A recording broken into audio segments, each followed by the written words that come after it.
Let's get it. 580 Sports Talk on a hump day on the sports voice of Kansas. 580 WIBW FM 104.9. Online at 580WIBW.com. And streaming live in living color on our YouTube channel, 580 Sports Talk, and on Facebook at WIBW News. 3 hours of sports talk coming your way here on this Wednesday afternoon.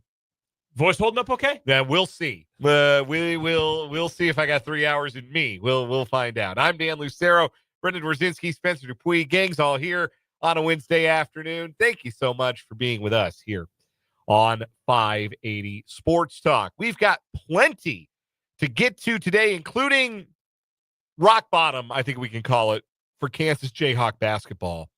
There is a generation of KU fans who maybe don't remember it ever being quite as bad as it looked last night, in particular, as KU suffers the worst conference loss and ties the worst loss in the Bill Self era with a 34-point defeat at the hands of the BYU Cougars.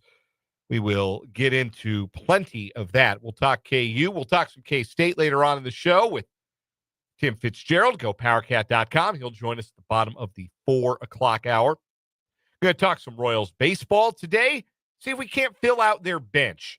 Near as I can tell, there are 3 spots on the 26-man roster for position players that aren't already spoken for. There are 10 dead solid locks, 3 guys that are going to fill out the 26. You still used to saying the 25, even so it's been 26-man roster. Yeah, I don't like it. Go back to 25. Yeah, nice, like, roundish number. I like 25 a lot better, too. Anyhow, we will see if we can't fill out the Royals bench. And I've got to take that the Royals should be thinking a different direction to start at one position that we're going to get to a little bit later on. That maybe a trade that they made should produce not just one new starter, but 2. We'll get there. I'll tell you who I'm talking about and who we ought to replace. We'll talk some Royals baseball on the show today. We're going to talk some Chiefs today as well. The skill players who are free agents for the Chiefs, are there any of them worth a reunion, even if just for a short time? Are there any Chiefs skill players set to depart in free agency that the Chiefs should seriously explore bringing back? We will discuss that on today's program as well. Plus, we've got all of the things you've come to know and love from a Wednesday edition of the program. Got 580 Sports headlines, of course, top of the 5 o'clock hour. We'll do What Is Wrong With You, sponsored by State Farm agent Ryan Mo Winkle in the 4 o'clock hour. Play around to One Gotta Go. All that good stuff. You know what a Wednesday show sounds like. We're going to bring one to you here on 580 Sports Talk. And you are invited and encouraged to contribute to the show today. The text line is open, 785-272-9429. That is 785-272-9429. You can also interact with us in the live chat on the YouTube stream. If you are watching the live stream on our YouTube channel, which is, again, 580 Sports Talk, number 1, subscribe to the channel if you have not already. Number 2, avail yourself of the live chat that you can find in the web browser and on the mobile device, and interact with us and interact with your fellow listeners. We're excited to have you all along. We look forward to hanging out with you for the next 3 hours talking sports here on 580 Sports Talk. Brendan, you're finally here to talk about a bad KU loss. You've managed to duck being around for some of the uglier ones this year. You were conveniently on paternity leave when they lost to Mizzou. Very intentional. You know, we haven't had you around to react day after to a lot of the more galling defeats in what is quickly becoming a disappointing Kansas basketball season. But you're here today. And I guess my first question for you is, if I'd offered you KU plus 34.5 last night, would you have taken it? I'm too anxious. I would have thought, why is it that big? I might not have. I'm going to be completely honest with you. And I would not have felt this way, certainly after the Missouri game. And I didn't quite feel this way after K-State won pretty handily in Manhattan either. I'm like completely calm about this. Okay, because calmer than you are, dude. Like Walter Sobchak calm, or like I'm not fazed. And Bill Self, we should get to the game first. But Bill Self had comments post game on radio that have put me completely at ease with this team, completely. And I'm being entirely serious to a degree that would make someone like Jesse Newell call 911 on me. Like, what happened? Where is the real Brendan? I'm at peace with this. It's just, I am not the kind of person who has to go and like lose my mind every time a bad team does something badly. I see that, if you're a fan of multiple sports, you have, unless you were born in the year like 1999 and are in Boston, you have always had a crappy team. There's always one of your teams at some point has been crappy. Dan, have your teams ever been crappy before? Oh, yeah. Yeah. Like folks, I'm a Cubs fan. Like, aside from 3 years pretty much of my whole life, it's been a lot of crap. And I see every summer we get to August and it turns out, hey, remember when the Cubs decided to have one good pitcher and one good batter and that's not enough and they kind of stink again? All right, how can we do this? Why am I going to get upset? Like, we stink. That's all it is. I was very calm the back half of the summer this past year. KU football, not quite the same. That was a little worse because it was like malicious incompetence by certain people who ran that program for a while. Like, at some point, you stink. You're not good. You are not to the standard you expected or you set for yourself. That's where I am with KU. Like, all right, why are we playing KJ Adams 33 minutes? Oh, okay. You want to play AJ Storr? Go for it. Go for it. Play AJ Storr, KJ Adams minutes. Because you want to know what would have happened? See what that looks like. I think Bill Self kills him. I think Bill might be on trial for homicide. But with any number of guys. Why is Juwan Harris playing this many minutes? Go get 30 minutes on a Diggy Coit. I don't even dislike Diggy Coit, but like go get 30 minutes on him. See what happened. Diggy Coit was the MVP last night for KU because if not for his late heater from 3-point range, KU was staring down, suffering their worst loss ever in program history, which, by the way, since they took the laces off the ball. Yes, in case you are not aware, the worst loss in KU history by a margin of defeat, you have to go back to 1900. Yeah. So and a game in which KU lost to Nebraska 48-8. Barely even a real basketball. Dr. Naismith, what are we doing, Were buddy? they still using peach baskets at that time? Like, was anybody playing the game taller than 6'2"? Like, it barely counts. Almost certain. No, and they're playing rugby. Like that's what the game was at that point. I think they were fresh off a loss to the Topeka YMCA at the time. Might have been. So that, like, I'm not going to get mad about it. Like, it's just the team can't shoot threes. They have absolutely no confidence. Hunter Dickinson, I have defended him more than almost anybody, but it's at a point where it's really inescapable. I mean, he's just an energy vampire for this team. And the guys who try the hardest they can't do it themselves. They don't have the skill set to, like, it'd be one thing if this team had Cooper Flagg, right? And everybody else was just horrible vibes, 2 through 14 on the roster, but you had an all-world NBA guy who could drag you through the mud to at least some respectability. The team doesn't have that. Like, I have nothing but good things, generally speaking, to say about Juwan Harris. Juwan Harris has played badly for like 3 weeks in a row now, if not longer. And he's not the kind of guy who can dig you out of that. I feel a lot of sympathy for KJ Adams, buddy. I hope you turned off your cellular service on your phone, and I hope you have not been on social media in months, because people take so many shots at the guy that are way too personal. And like, yeah, he's a limited player. He's a 6'7" forward who can't shoot. Like that's what you got. But at least the dude's trying. It's not going well, but at least he's trying. I can't get angry about something that's not going to change. Like, this would be one thing if this was, I mean, shoot, I was even angry about last season's team with all the weird stuff with McCullers' injury and like, why can't this team break through? Certainly about the way Arterio Morris was recruited. Like that I had problems with that from the jump, because that was a terrible mistake by Bill Self. This year, like, I was all in on Dickinson coming back. I loved adding Rylan Griffin and AJ Storr and all the other dudes they who were came in the portal. Number one team in the country. It's not like you were being a homer to like the composition of this KU roster. They were preseason number one. It comes down to this. One, we talked about this with Michael Swain yesterday. There's no NBA talent on this team. There's just not. Like, Flory is. But Flory also has played his worst basketball for the most part in the last couple of weeks because he's like 17. He's been playing basketball for 8 minutes. Like, yeah, he's a freshman. No one should be surprised. The plan was that he was barely going to play this year. We knew that from the beginning. I can't get upset about Flory, obviously. Bill Self said this on post-game radio, told this to the Gurley man, Greg Gurley, after the game. He was asked, what are the next few days going to look like? You guys come back from Utah, et cetera, et cetera. Transcribed by our guy Swain. I don't know. We need to get away from each other. I'll tell you that point blank. And I thought this would be a great opportunity to be a team bonding situation, speaking of the long trip to Utah. But it hadn't been. And it hadn't been a good trip. And guys need to get home. We'll get home probably around 5 o'clock tonight or in the morning, get away for a day. And then let's regroup Thursday and start looking at some things we can do to be more connected and a more intangible-oriented team, et cetera, et cetera. This quote put me at total peace. These guys hate each other. Let's call a spade. Like, if you watch a team and you think, wow, their chemistry sucks, their body language sucks, nobody is playing with confidence. Even Zeke Mayo, who almost had irrational confidence for a stretch there earlier in the winter, he's not playing with that confidence right now. I think these guys hate each other. And I'm not trying to put words in anyone's mouth, but how often do you hear a coach say, we need to go home and these guys need to be apart?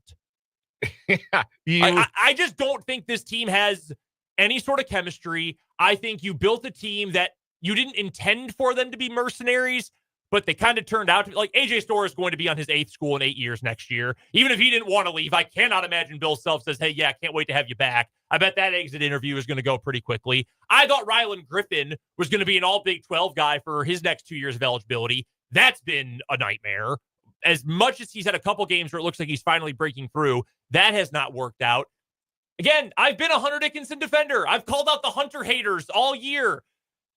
The 2 worst vibes teams of Bill Self's career at KU have been the 2 years since he showed up. So, yeah, maybe it makes a little more sense now why a team with junior Hunter Dickinson and 2 lottery picks and a pretty good college point guard in Doug McDaniel and a pretty good college scorer in Terrence Williams, it makes sense why that team went 18-16. Maybe that wasn't all Juwan Howard. It makes sense why AJ Storr is on team number 7 in 7 years of organized basketball as a teen/adult. It makes sense why Rylan Griffin could start for a Final Four team and then would not want to be on that Final Four team anymore. And that Final Four team wouldn't be all that busted up about losing him. Like, all of this stuff makes sense now. And it's just so jarring to see a team in those uniforms look like this. There's no urgency. They can't score.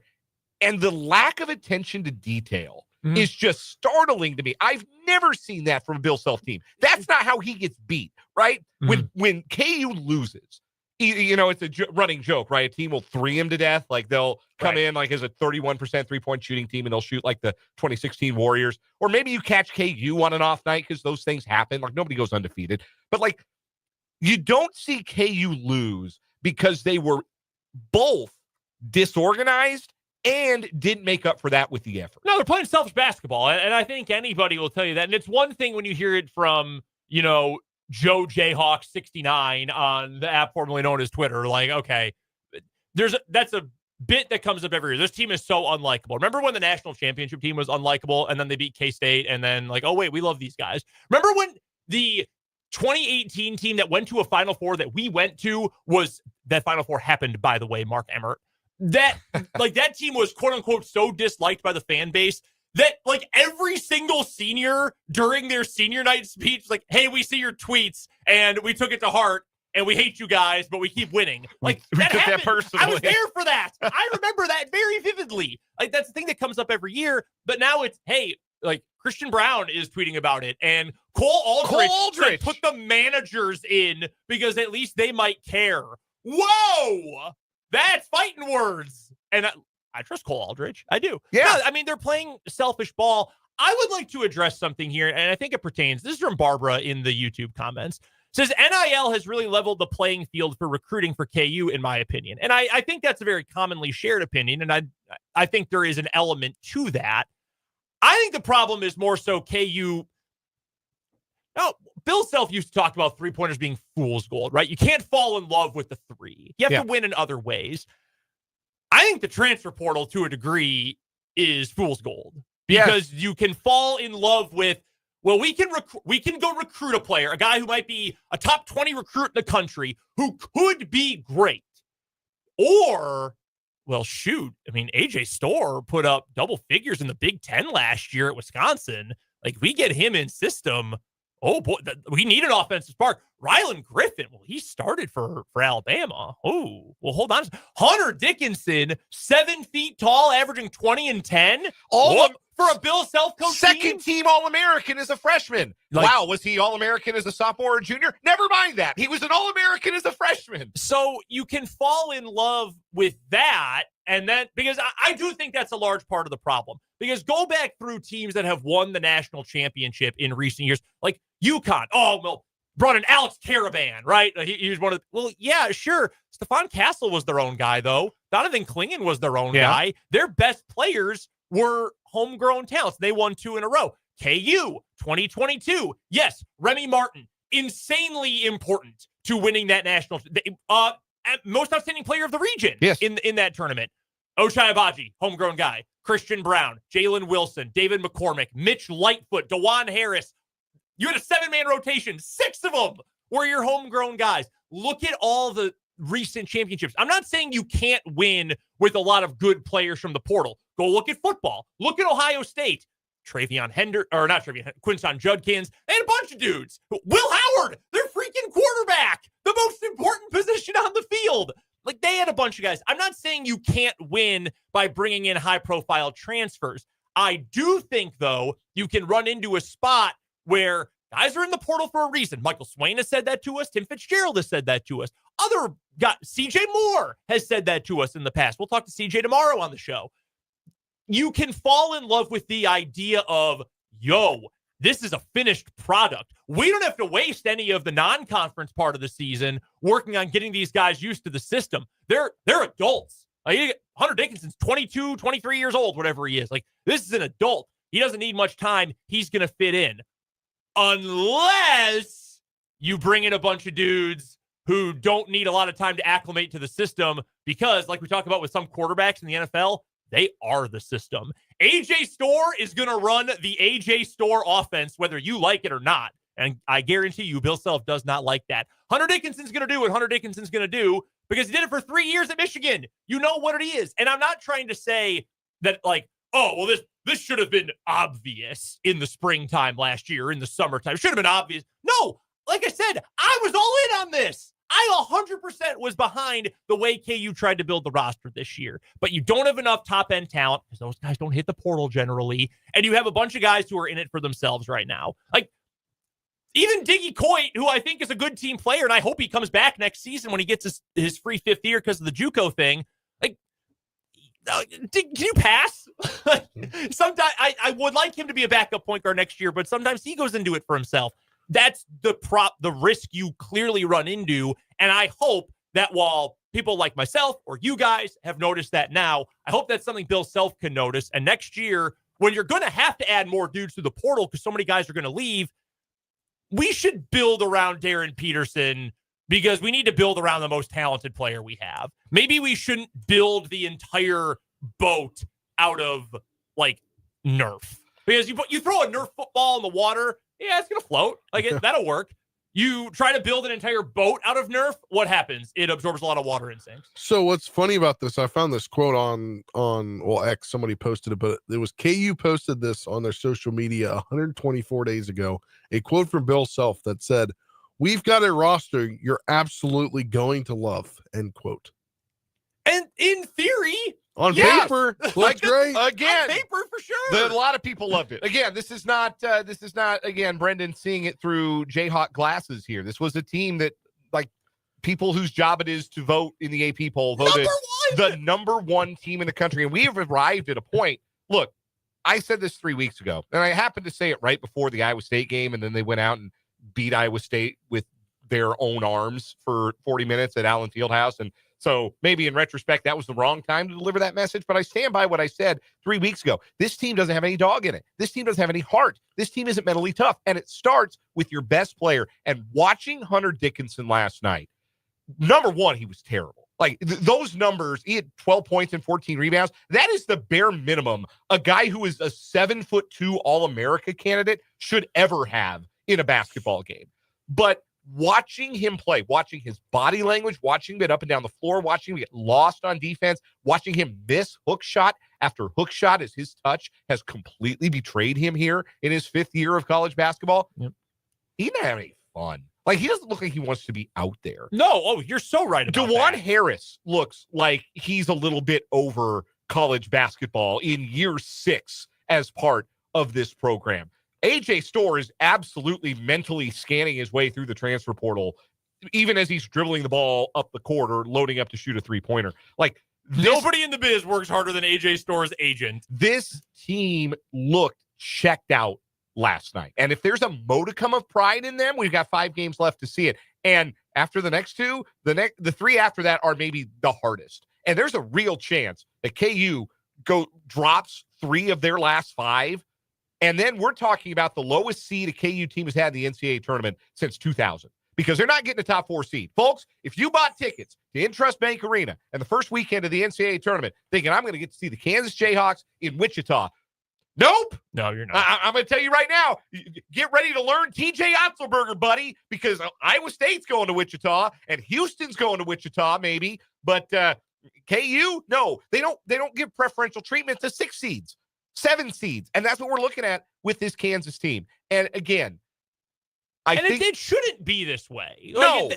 As much as I can now gripe with the benefit of hindsight and say, wow, this is really not a good way to build a roster, you still have good college basketball players on the court. That should be enough, even if that's not enough to win it all or win the Big 12 now, like I wish KU was able to do. This team should still be good enough to be one of the 16 top seeds for the NCAA tournament, and they're just not. And that quote from Self, I was kind of joking about it earlier about these guys hating each other, but again, I've never heard anything like that. Look at the body language. Like, when you're getting beat that bad, at some point, your best guy, your leader, has to grab somebody by the scruff of the neck, maybe even literally sometimes, and say, hey, this isn't happening. Hey, let's go get a bucket. Let's go get a stop. Let's put a run together. We got to compete. We can't get run off the floor like this. This can't happen to us. This doesn't happen to Kansas, because you go through the annals of the great Kansas teams, and they all had guys on the team who would have done that, who would have said, down 22-7, 7 minutes in, this is not happening tonight. And maybe we're not going to win, but we're going to go out on our shield.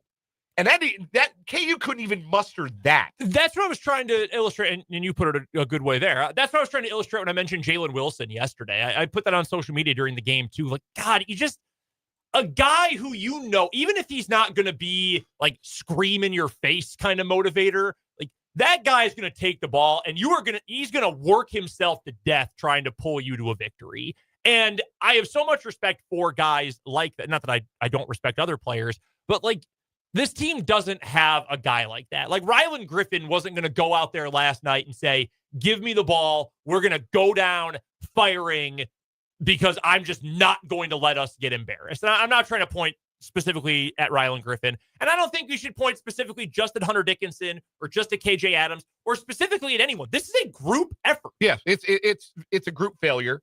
Bill Self wears it. But you're missing the dogs that you're used to seeing. Every player on that roster wears it. The reason I point at Dickinson is because he can't hide, because he's 7'2". And he's the guy who's making all the money in NIL. He was the prize of that NIL class. He was brought to Lawrence to win a national championship. What was the moniker used for him when he went in the portal? The big ticket, or what was it? Or the best transfer portal player ever. Yeah. That's what, and like, to a degree, in terms of the accolades and the stats, that is in fact true. But you're right. I mean, he literally cannot hide because he's so big, and he's not coming off the floor. Do you know how many minutes he played last night? Most of them. 29 in a game where KU was out of it by 30 seconds into the second half. I mean, they were out of it well before that, but then they gave him an 8-0 run to start the half, and that really ended the game. He can't even make a 3-foot baby hook anymore. Like, his touch is completely gone, and he's let that affect him. I said it 3 weeks ago. He is a front runner. Hunter Dickinson is a guy who, when things are rolling, you love having that guy on your team because he carries himself with a little swagger and he'll talk the trash and he'll be the villain that everybody in the other arenas will boo, and everybody on the other team is going to hate. When you're rolling, when you're cruising, when you walk into the arena as the number one team in the country, you love the thought of having a guy like Hunter Dickinson. But when the going gets tough, that dude shrivels up. And we've seen more and more evidence of it as this season has gone on. And I hate to be hard on just one guy when it does. Everybody shares in this. But your best player at some point has to put his foot down and say no more. Say this stops. Mm-hmm. And I haven't seen any evidence that Dickinson is that kind of leader and is that kind of player. And when you build your entire team around a guy who is not that kind of leader and is not that kind of player, sometimes you get beat 91-57 by a team. Like, let's be honest, we talk about no NBA talent on this KU team other than Flory Badunga. BYU's got one NBA guy, and it's Catchings, who comes off the bench. And he's more a project for the future than he is like Flory Badunga. This is not like, oh, BYU just out-talented KU at every position. No, but they played like they gave a crap. They played like they were bought into the game plan. They played like they trusted each other. They looked like they were having fun. As rudimentary as that sounds, honest to God, I think there's something to that. BYU looked like they were having a blast. KU, 5 minutes into the game, looked like they wanted to be anywhere in the world but the Marriott Center. Okay, so we need to get to a break. Can we put a pin in that? God, I hate corporate speak. Can we put a pin in what you just said about the way circle back? The way BYU plays, and it's our next action item. My last email, yes. Well, the way BYU plays, that intensity, the style with which they play, the kind of talent on the floor. We're going to get to why, like, what the long-term outlook for KU looks like, because I've seen some real fatalist stuff. That's also why I'm kind of calm about the whole thing. I mean, relatively speaking, I'm never calm. But that's also why I'm fairly chill about this, because I don't actually think this is like Bill Self has lost it territory. I don't, but we'll get to that next. We will. We'll take a timeout. We'll come back with that. We've also got one guy to go. Tim Fitzgerald joined us bottom of the 4 o'clock hour. We're going to talk Royals, Chiefs, so much more. We're so glad you're with us. We're just getting revved up on this Wednesday edition of 580 Sports Talk.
Couple of thoughts from the live chat on our YouTube stream, 580 Sports Talk, before we resume here.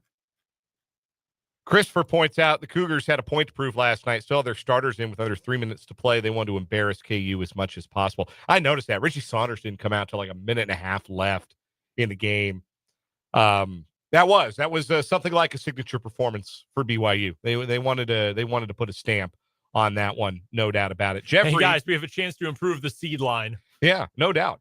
Jeffrey in the YouTube comments also, Dickinson just doesn't play with any excitement. Yeah, like I don't think he's enjoying basketball right now. I don't. And maybe some of that is the losing. Maybe some of that is he just is a bit of a, as you put it, Brendan, an energy vampire. But yeah, man, it's rough to watch him because he was bad last night.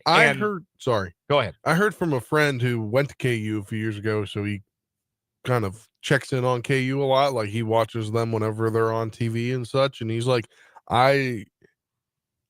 last year he said, I don't want Hunter Dickinson to come back for another year, but he did. And he told, I was texting with him. He goes, this is what happens. I mean, the whole team is Hunter Dickinson when it comes to the team, the guy being there last year, the guy that leads them on the floor when it comes to looking at the numbers. And he's like, he's just a guy that should be selling insurance by now. We've also got Christopher as the Bard weighing in. Devotees of Big and Baby J, there's only one thing I can say. The season is toast. 7 seed at the most. 36 days until opening day. We're going to talk some Royals baseball top of the 4 o'clock hour. Just you wait. KU's like near-term outlook for the rest of the season, it's not promising. The rest of the schedule is really brutal. And again, we'll see. We'll see what kind of pride that some of these guys can muster. And I think guys like DeJuan Harris and KJ Adams have that kind of pride in them. I think Zeke Mayo, who clearly wasn't playing at 100% last night. Bill Self said as much before the game. Clearly didn't look like himself. That's a part of the reason why you get boat race the way that you do. Your second best guy is limited.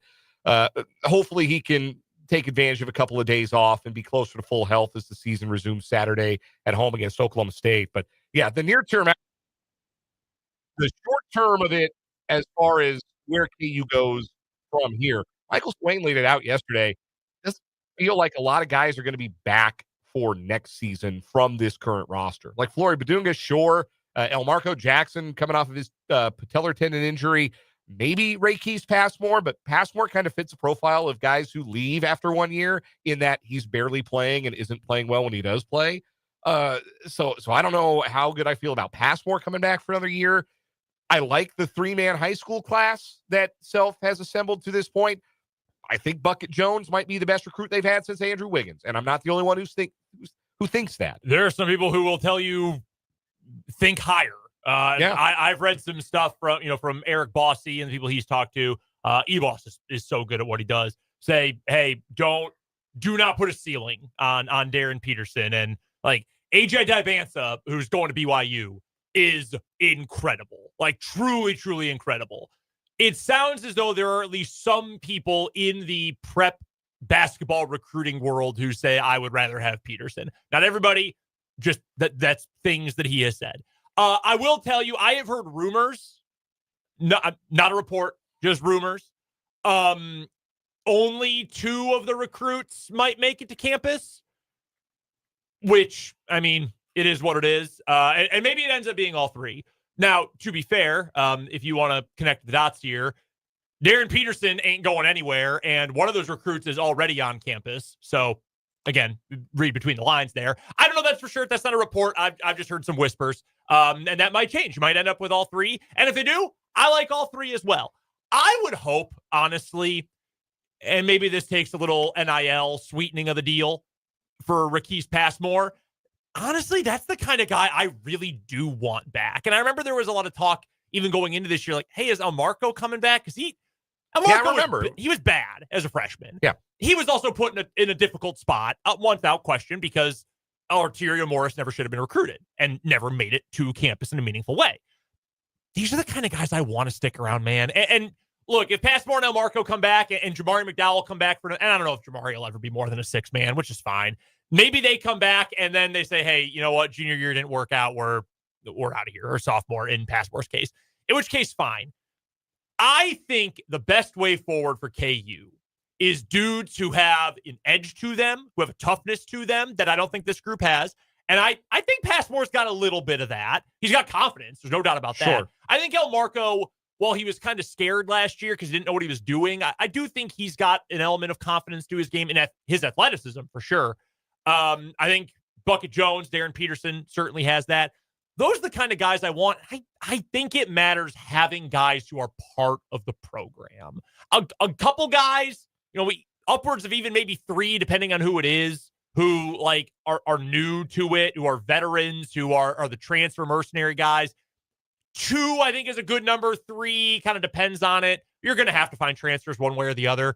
I think KU needs to get back to building around the prep guys. And even if it's going to be built on one and dones, some of the best KU players in history have been the under-recruited, like, last guy in the class ranking. We all know the story. We can repeat them chapter and verse about where Frank Mason was committed to. 1,000! Or how many offers Devontae Graham had. He was committed to App State. Yeah. It was the whole thing. Yeah. The coach had to quit for him to get free. Yeah. Free DT. I think Jeffrey Ochai Abaji had one major offer. Yeah. It was to Oregon State. I think Jeffrey makes a good point. We'll close up here. KU needs to recruit like Iowa State, guys who really want to play for Kansas. You do have to recruit to your program and not just stack star power. Because I think that, and this is not like just a Kansas thing. God, weren't we just having these conversations about Kansas State before they went on their little heater? Like, you can't just go and throw money at the transfer portal and try and, accumulate a high transfer portal recruiting ranking and think that's going to fix your problems or make a good basketball team. Mm-hmm. You have to be a lot more targeted on what it is you need and what kind of player fits what it is that you're trying to do. And I think Bill Self has gotten away from that a little bit. And I hope you are right. I feel the exact same way. I do want to add the real quick caveat. I'm not saying like, anyone ranked in the Athletics top 50 transfers, no, I cannot deal with them. Like, Remy Martin was extremely sought after in the national championship year. He was twice first team all Pac-12. He was really, really, really sought after. KU ends up winning the NIL war to get him. I'm not saying don't ever go after good players in the portal. I am just saying don't build the entire team out of those guys, because if it doesn't click perfectly, you end up with this year's KU. Yeah, that's exactly right. We're going to take a break. One got to go coming up next here on 580 Sports Talk.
Time for a round of One Gotta Go here on 580 Sports Talk. My One Gotta Go today, inspired by the fact that Sporting Kansas City plays a match tonight. It is their first match of the season. It's not an MLS match. It is a CONCACAF Champions League match against Inter Miami.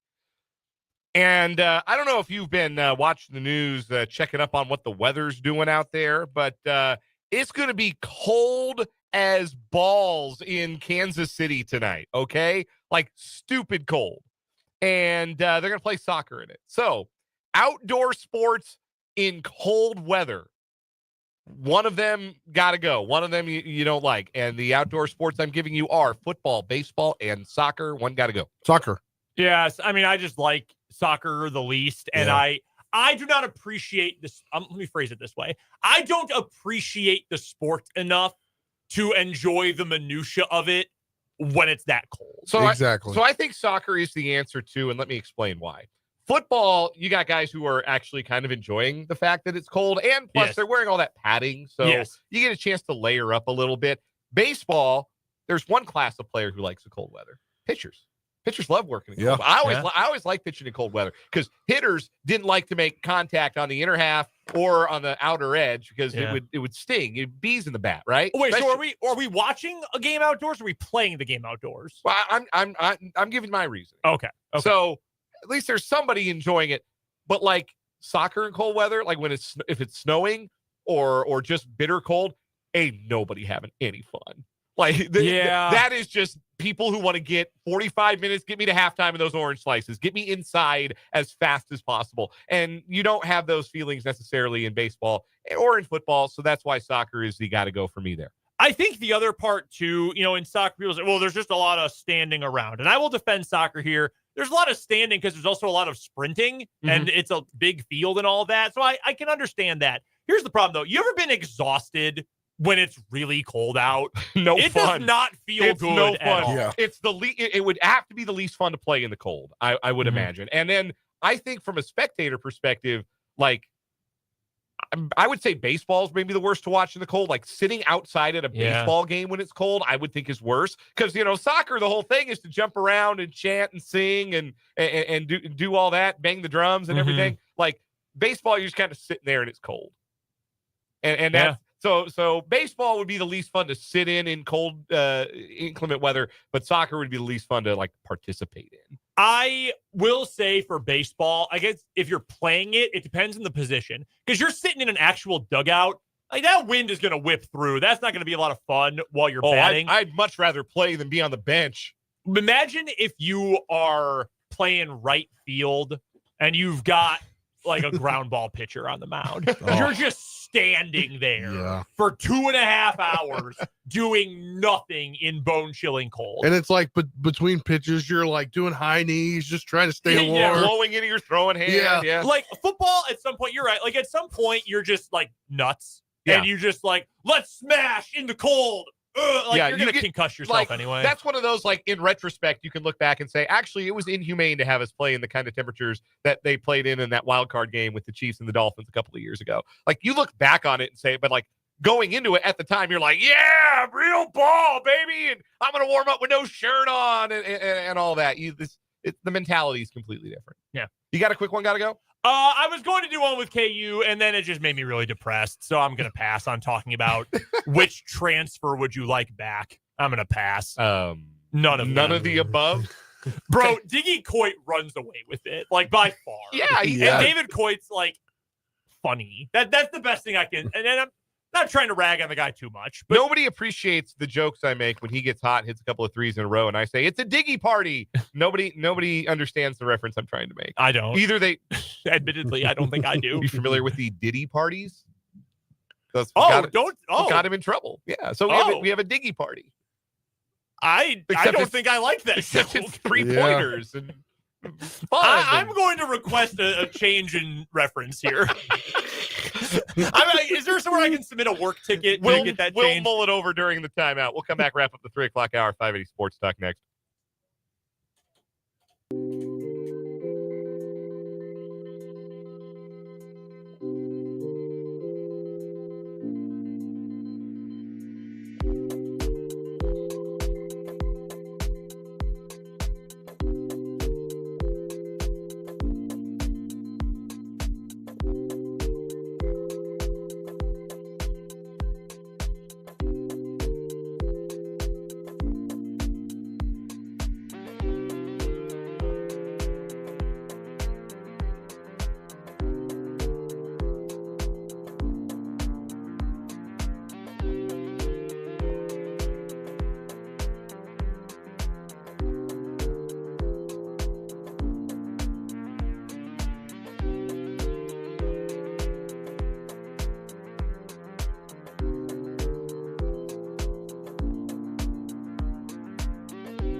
Wrapping up hour number 1 of 580 Sports Talk.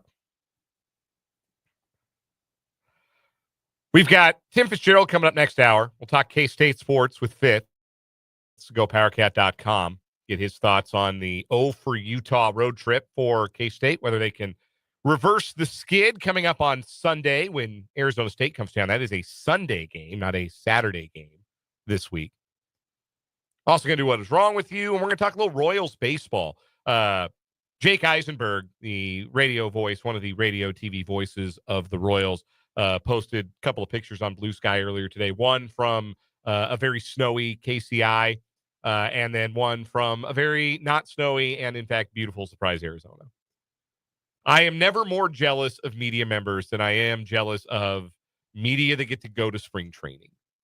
Like, that's the plum assignment. Everybody down there posting video of guys taking batting practice, like grainy, like Bob Nightingale caliber video from the press box of guys throwing bullpens. Like, I'm just jealous of that. It'll be here so soon. It will, before you know it. And I'll be jealous because it is what, the negatives and wind chill around these parts. And to overnight, it's going to be negative real degrees. Good news for Triple G in the YouTube chat asking how the roads in Topeka are. I think they did at least plow Huntoon. Getting here on Huntoon. Yeah, it was much easier.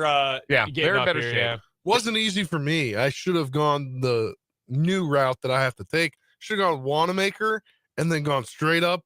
I did a old Japanese turn there. Oh, or a Tokyo drift. I drifted. Tokyo drift. Yeah. Japanese turn. I'm going to need to recover from that the entire commercial break. I can't believe we have to go to break. Next hour, 5A Sports Talk.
580W.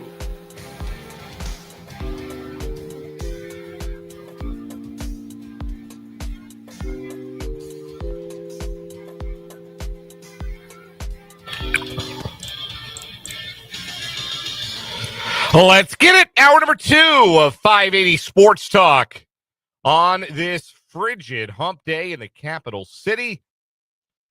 580 Sports Talk coming to you until 6 o'clock tonight on the Sports Voice of Kansas. 580 WIBW, FM 104.9, online worldwide at 580WIBW.com and in living color on our video stream. Subscribe to our YouTube page, 580 Sports Talk. Watch the program on YouTube, 580 Sports Talk. Again, the name of that channel. You can also find us on Facebook at WIBW News. Dan Lucero, Brendan Dworzinski, Spencer Dupuis, along with you this afternoon. Brendan had to step out for a moment. He'll be back shortly. Appreciate those of you who are with us today. Love to hear from you in the live chat on the YouTube comments. If you are watching the show live on YouTube right now, whether you're watching on your mobile device or on the web browser, jump on in that live chat. Let us know where you're listening from, how you're doing on this fine Wednesday, and interact with us throughout. Again, that's on our YouTube channel, 580 Sports Talk. You can also text the program. 785-272-9429 is the text line number.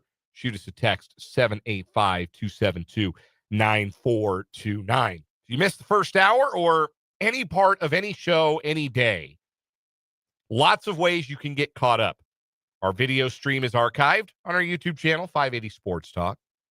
You can listen to our podcast on our website, 580WIBW.com, or you can stream the podcast on Spotify. 580 Sports Talk is on Spotify. If you do listen to us on Spotify, or even if you don't, but you have Spotify, you want to show us some love, rate us, review us, follow the show.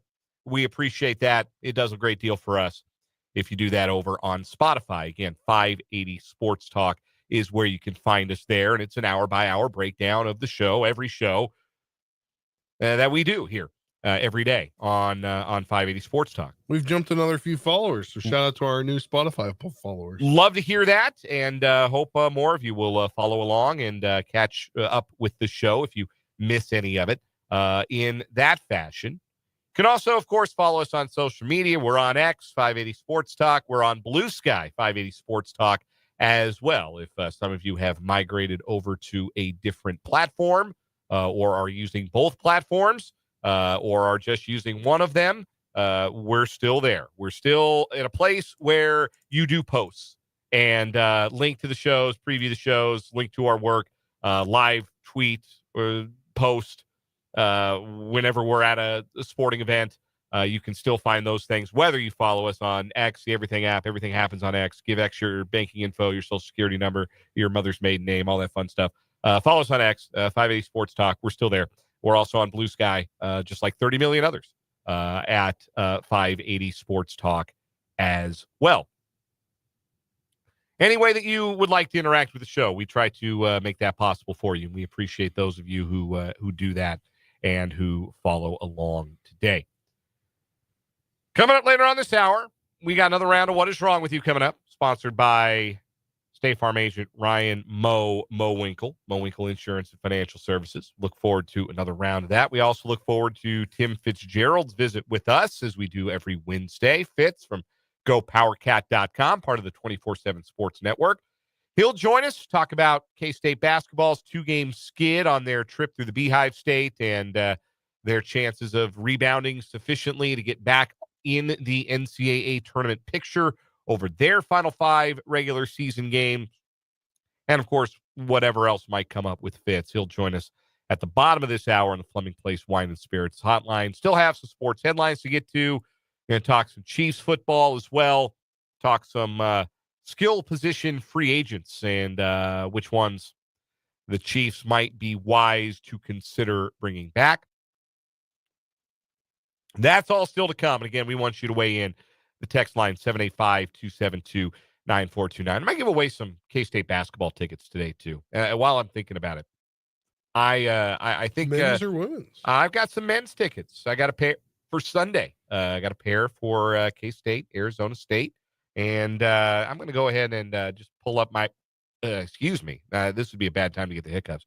I'll just go ahead and pull up my ticket account here. And yeah, we're going to give away a pair of tickets. So be listening for your cue to call in and try to win some tickets to see the Cats take on the Sun Devils. Got to watch out for them Devils. Watch out for them Devils. All-time press conference. Herm Edwards introductory press conference as the head coach of the Arizona State football team, in which he essentially seemed to reveal that he really didn't know who the mascot was. He was taken aback, seemingly, by the fact that a publication that covered his team was called Devil's Dice. Yes, the team that you coach now, in case you were unaware. All time. We still have a clip from that press conference, in fact, in our Paul Meyerberg Open, where a lot of teams would try to score a touchdown. I was the opposite.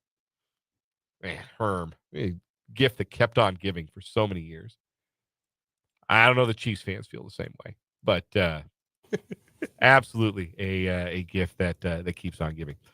Let's talk some Royals baseball, shall we? That'll make you feel warm and fuzzy inside, and at least maybe make you feel a little bit warm. As MPM points out in the YouTube live chat, he's got a nephew in Arizona watching the Royals in spring training. Says it's 77 with calm winds and surprise today. That sounds so nice. That sounds fabulous. I'm ready for spring weather. I'm ready for Royals baseball. The Cactus League opener is coming up on Friday. I thought the Royals had announced their pitching plan for that game. I may be malinformed on that, but I do think that they have at least announced that Daniel Lynch is going to start the game, as he will be in contention for the 5th spot in the rotation this season. So Daniel Lynch is going to start the spring training opener on Friday against the Texas Rangers, as Brendan Wrzezinski comes back into the studio. Brendan, we were just discussing our favorite Fast and the Furious movies. My personal favorite is Fast and the Furious Japanese Turn. Man. Spencer, that was really funny. Yeah. I know it was unintentional, but it was very funny. I appreciate you for it. Been able to get it out of my head. Tokyo is in Japan. It is. No, So- I completely see the straight line between Japanese Turn and Tokyo Drift. I just... Japanese. I was bracing myself for I was being. like, whoa, thought we were going to get canceled. Hold on here. Where'd this come from? Oh, man. That was awesome. Deeply concerned. Anyway, I'm sorry. I was sitting on that joke the entire segment. I needed an audience. Anyhow, let's get to the Royals. Daniel Lynch going to start on the mound on Friday.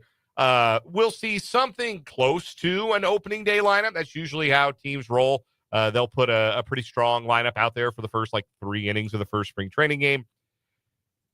There are going to be 13 position players at break camp. That's how teams break down their rosters. You get 26 roster slots. It's 13 of them that are pitchers and 13 of them that are position players. There are 10 position players that I believe are sure things to make the Royals opening day roster. Salvador Perez, Freddie Fermin, Vinny Pasquantino, Michael Massey, Bobby Witt Jr., Jonathan India, Michael Garcia, MJ Melendez, Kyle Isbell, and Hunter Renfroe.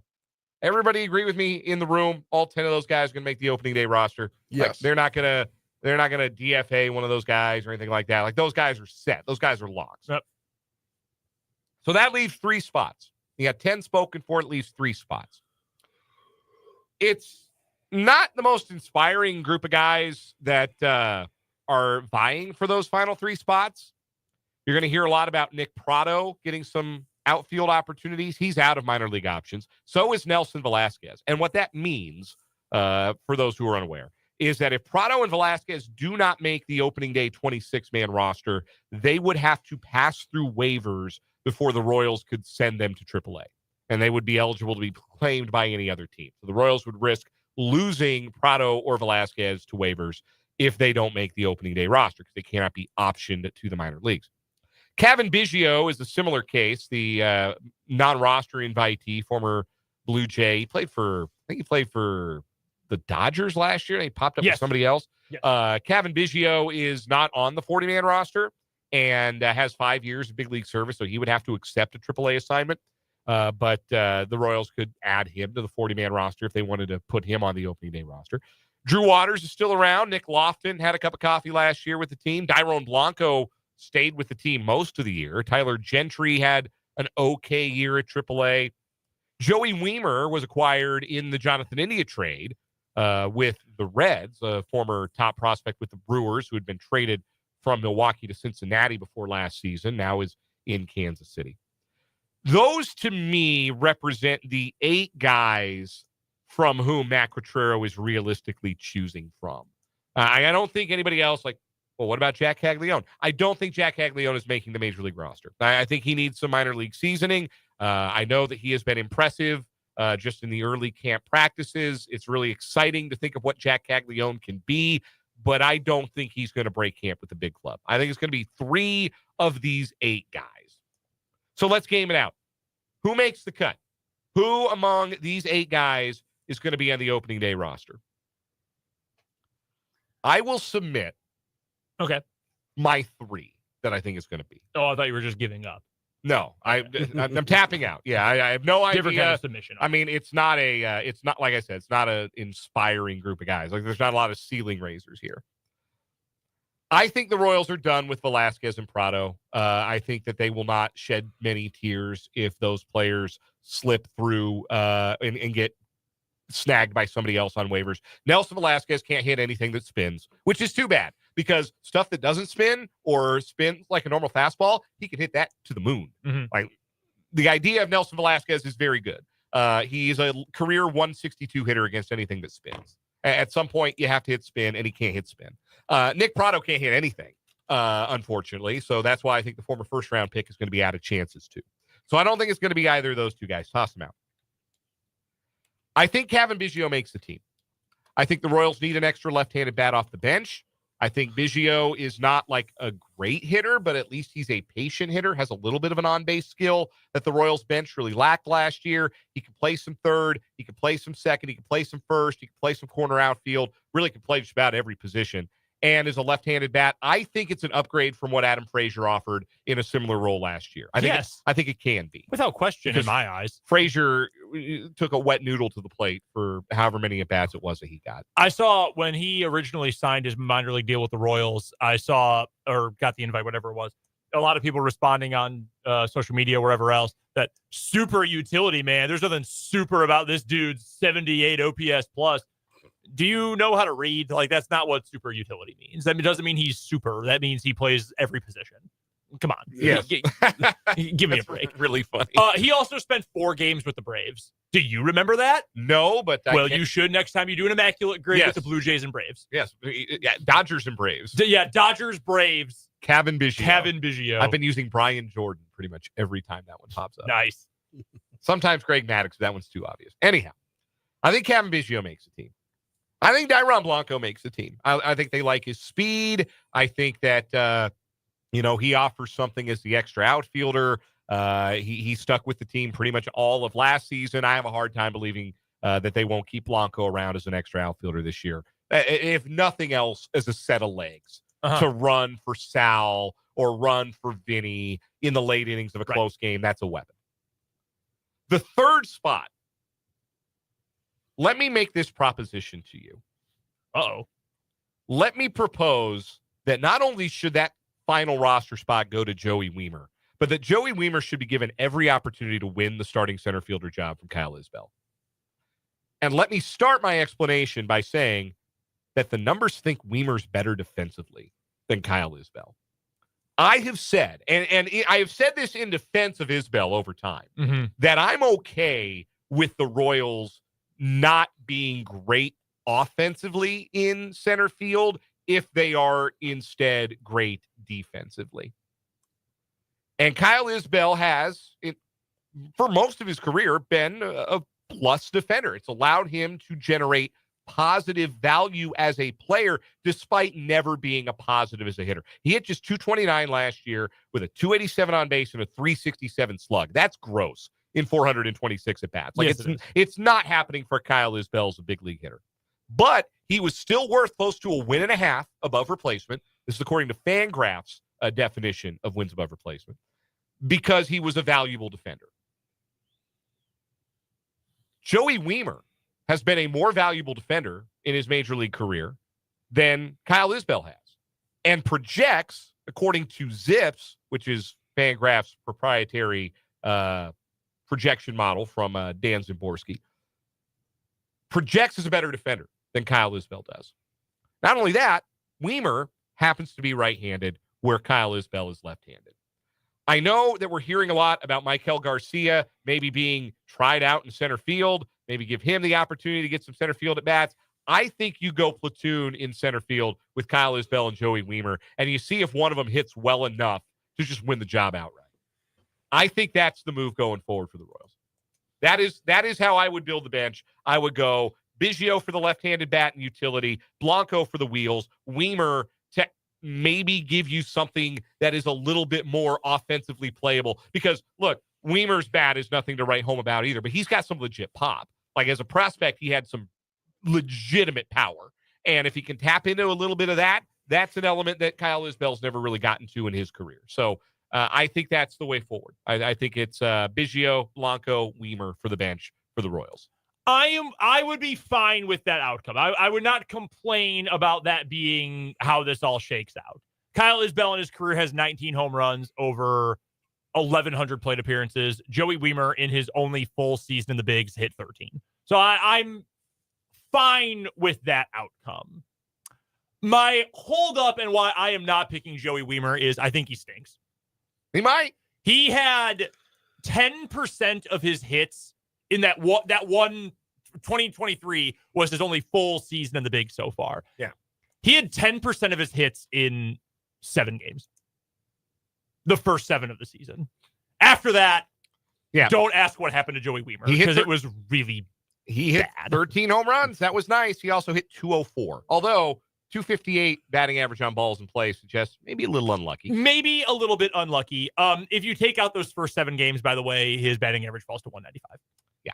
So, also, a lot of swing and miss. 28% of his at-bats that season were strikeouts. I'd throw out his last year. He got traded midseason. He only got 28 plate appearances. That's whatever. And that's why I'm fine. If that's what the Royals did, if they went with what you just laid out there, Dan, I'm not going to complain. I have no problem with it. There's still some upside with Weimer, sure. The only reason I have any sort of opinion on him at all is because he was a Brewer, and I saw him play a good amount while he was with the Brewers because I watched a lot of Cubs games and thus other teams from the National League Central. I would not pick Weimer personally for my final 3, but I would be fine if he did end up in that group. I am with you on 2 of them. I like Kevin Biggio. The idea of Kevin Biggio, at the very least, is better than Adam Frazier. And look, the Royals did pretty well, and their offense was pretty reasonable last year with Adam Frazier. And if you can bump up, you mentioned this is not an inspiring group. No, it's not. But how often are guys 24 through 26 all that inspiring? Right. You're not often. You're looking for something specific that they can add. And maybe for Weimer, that's defense. Maybe for Blanco, that's his speed. Maybe for Prado or Velasquez, if they make the team, the idea is you fire it like Chekhov's gun at the end of the game. You just hope they run into one and they hit a game-swinging pinch hit homer. Yeah, I like the idea of Biggio. He can play all over the place. I do think he will have a slight bounce back with the bat. I don't think he's going to, be hitting 300 next year, 400 on base or anything. But I think there's a little bounce back there. I don't think he's as bad as he was bouncing around last year. I like the idea of Biggio. Dairon Blanco just seems like a club favorite. Like, we'll keep Dairon Blanco around. Sure, why not? And maybe he can have a good stretch like he did that 3 or 4 game stretch. Oh yeah, he's mashing against the Reds with his pencil bat. He looked like Babe Ruth. No, I'm cool with Blanco because he's not unplayable defensively either. You can put him in late in a game and not pull him right away. Not Rod Dyson, right? Like you can leave him into the game. Dyson was actually pretty good defensively. Well, he actually was. He really couldn't. You're talking about Terrence Gore. Yes, I am. Yeah, you're thinking of Terrence Gore. Rod Dyson was fine. I am thinking of Terrence Gore, who came in to pinch run and then would leave the game. Yeah, I think Sorry. No, go ahead. I think Q is going to give Nelly Velasquez every chance possible in the spring training for him to be one of those guys. So my 3rd was Nelson Velasquez. Yeah. Because you're right, Dan, to this point in his career, whether it was with the Cubs, the Royals, the Miners, you're right. Anything that moves at all, he cannot hit. Has not hit. I think that power is the most tantalizing individual skill of anyone left, even including Drew Waters' supposed defense or the defense of Weimer. I think the power for Nelson Velasquez is the most tempting trait on their left. I would give him every chance to earn that spot. Yeah. He might not. And we might get a week. We might get to April after 3 games in March and say, yeah, it's over. Like it just can't happen. But that pop is so tantalizing to me. I can't quit it. Like other guys on here, like I'm more than content to quit Nick Prado. Like, sorry, no, Yeah, it ain't happening. We've got enough big league. I don't ever want to watch Drew Waters again. I'm so done with Drew Waters. That's a really strong opinion on a guy who is a fringe roster player. Like, but I don't need to see that anymore. Nelson Velasquez essentially has a full season's worth of big league plate appearances, Mhm. 552 or 615 plate appearances, so about a full season's worth, and he has 31 home runs. Like the thought of yes, like, yeah, what if he Yeah. did that in one season? yes. What if pitchers were not allowed to throw sliders anymore?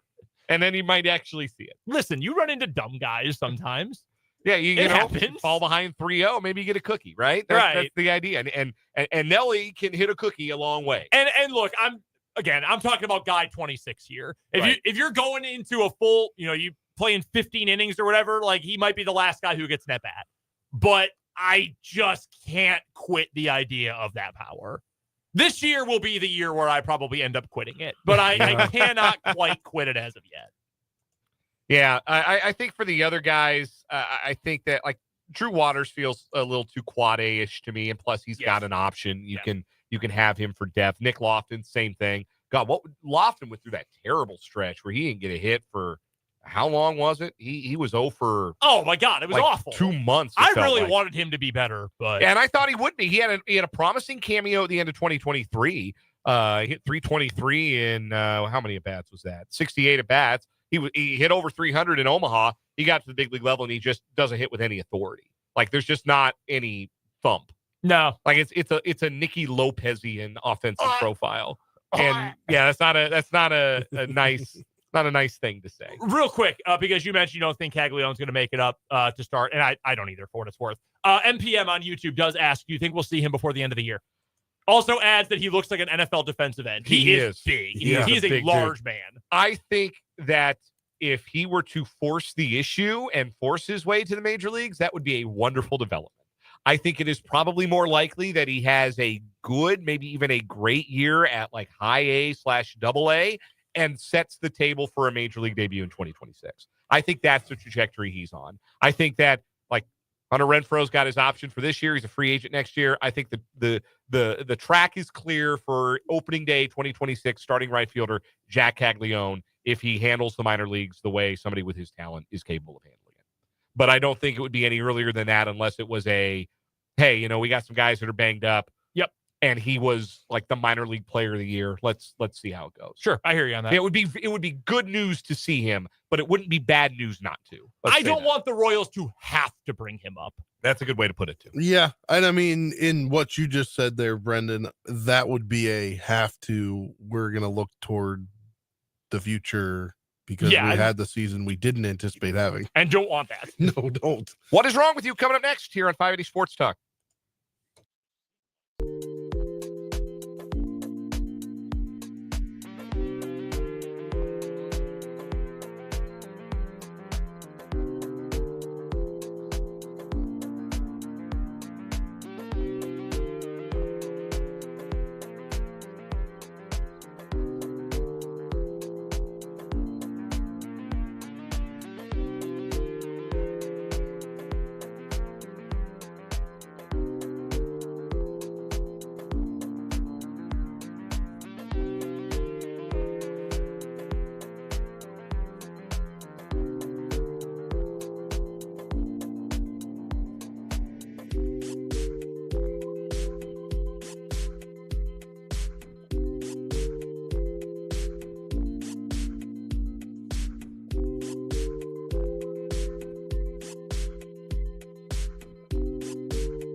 What is wrong with you time on 580 Sports Talk.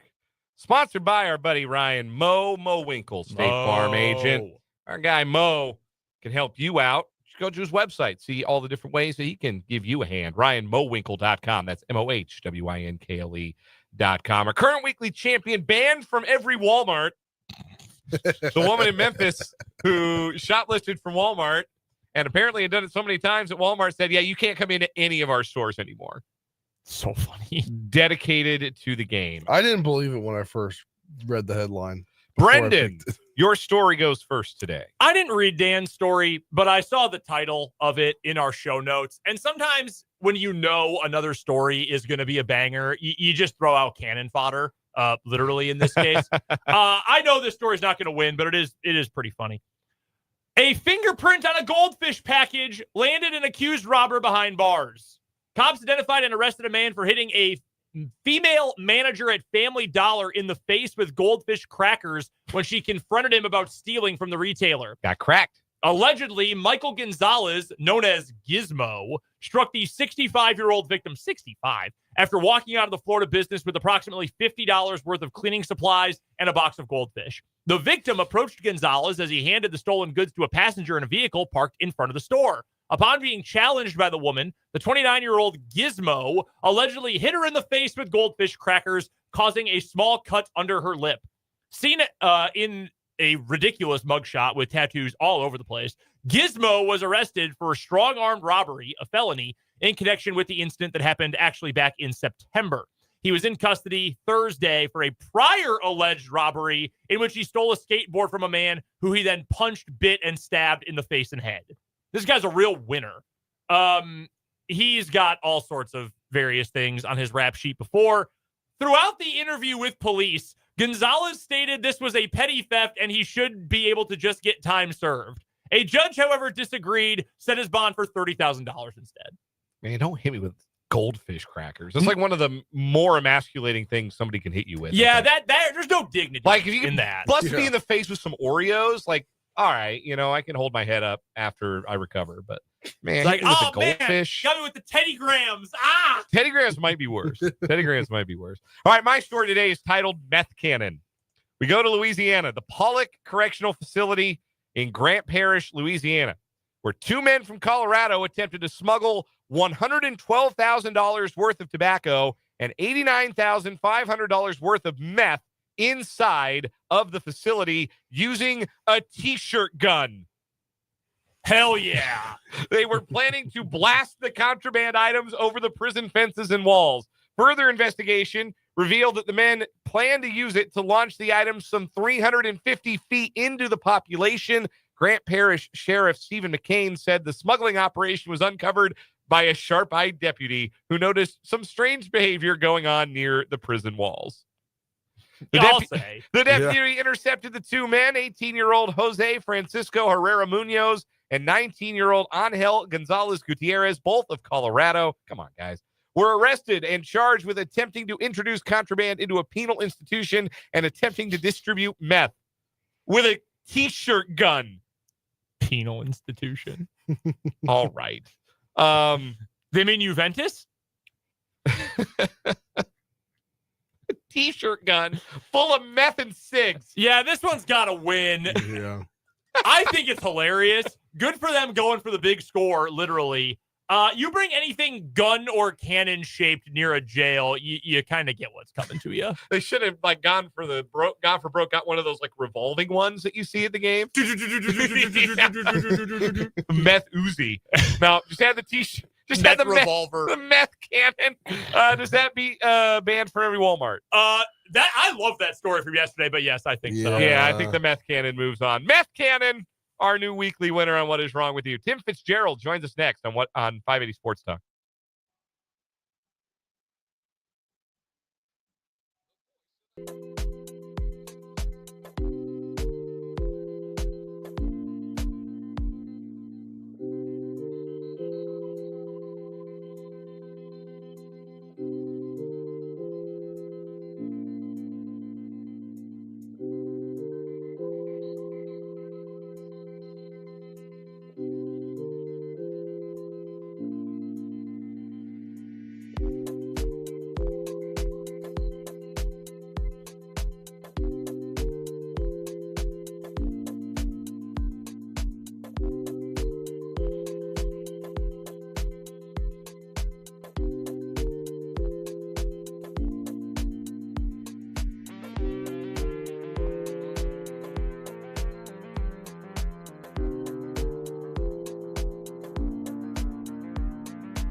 We are joined in the Fleming Place Wine and Spirits hotline by Tim Fitzgerald of GoPowerCat.com, part of the 24/7 Sports Network.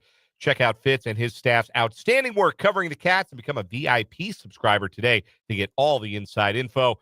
Fitz joins us every Wednesday on 580 Sports Talk for a segment we call the Wildcat Wrap-Up. Fitz, how do we make it so that K-State never has to enter the state of Utah ever again? Got well for either K-State or KU. I think we give Utah to Canada.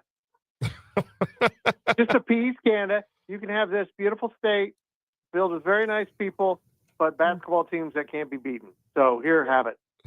Fitz, have you ever been to Utah? Oh, I love Utah. Beautiful. I do too. And everyone's like, ew, Utah. No, No, man, Utah's great. Like, yeah, the mountains is a beautiful state. The Wasatch Range, yeah. Have you ever had a Crown Burger in Salt Lake City? I have not. Oh, it's got corned beef on it. It's incredible. Get out. I'm not kidding you. I would not steer you astray. Oh, I got to try that. Now I want to go back to Utah. Utah's a beautiful place. Really nice people. Incredible national parks, some of which I still haven't seen and I need to. It really is a cool place. But they cheat at basketball. I think that's the only explanation here is they're using like ice cream and pastries as performance-enhancing drugs and beating K-State and KU relentlessly. I think people are put off, particularly on that trip to BYU, by the politeness of the visiting fans. It's the most like polite stadium in America, and I just think that you expect to go into a cauldron, and instead, like, people are shaking your hand and giving you ice cream, and it's just disorienting. It's a disorienting experience to go to Utah. Yes, it is. It is, and you know what?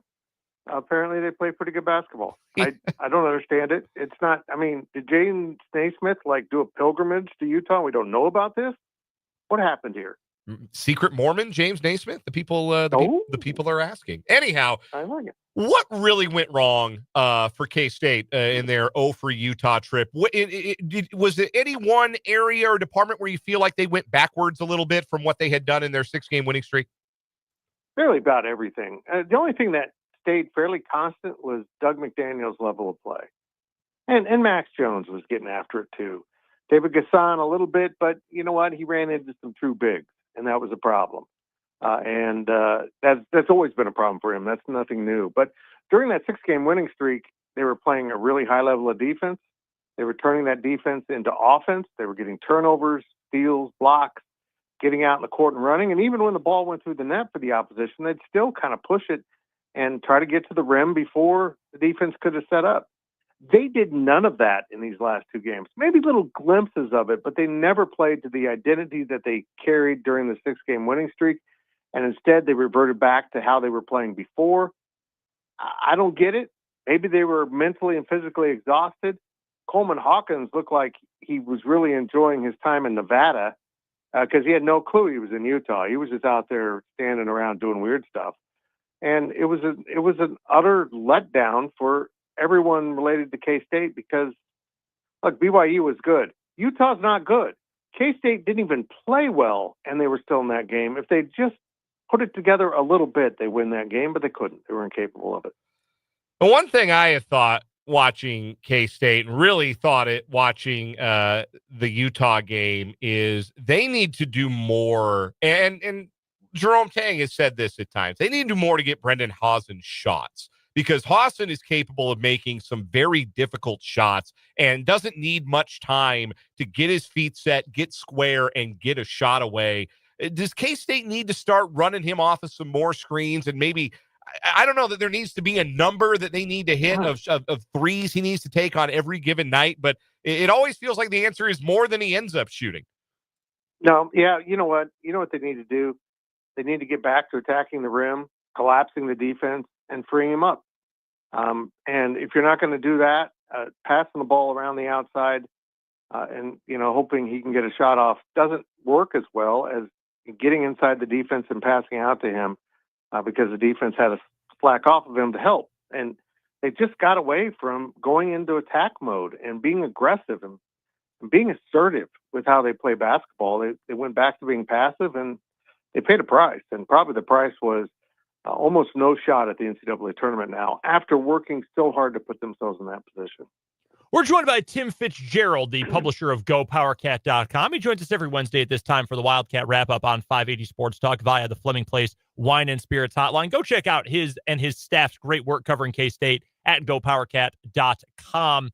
I still can't get over just describing Coleman Hawkins as doing weird stuff. What a perfect visual fits. You don't hear that often describing basketball, but I think it really does perfectly assess what Coleman Hawkins was doing, or I guess not doing, on Monday night. Remember the old leap? My parents loved it. The guy would jump into other people's bodies and like solve problems as them. Yeah. It appears that a 5'6" white guy named Fitz has jumped into Coleman Hawkins' body and has no idea how to play basketball.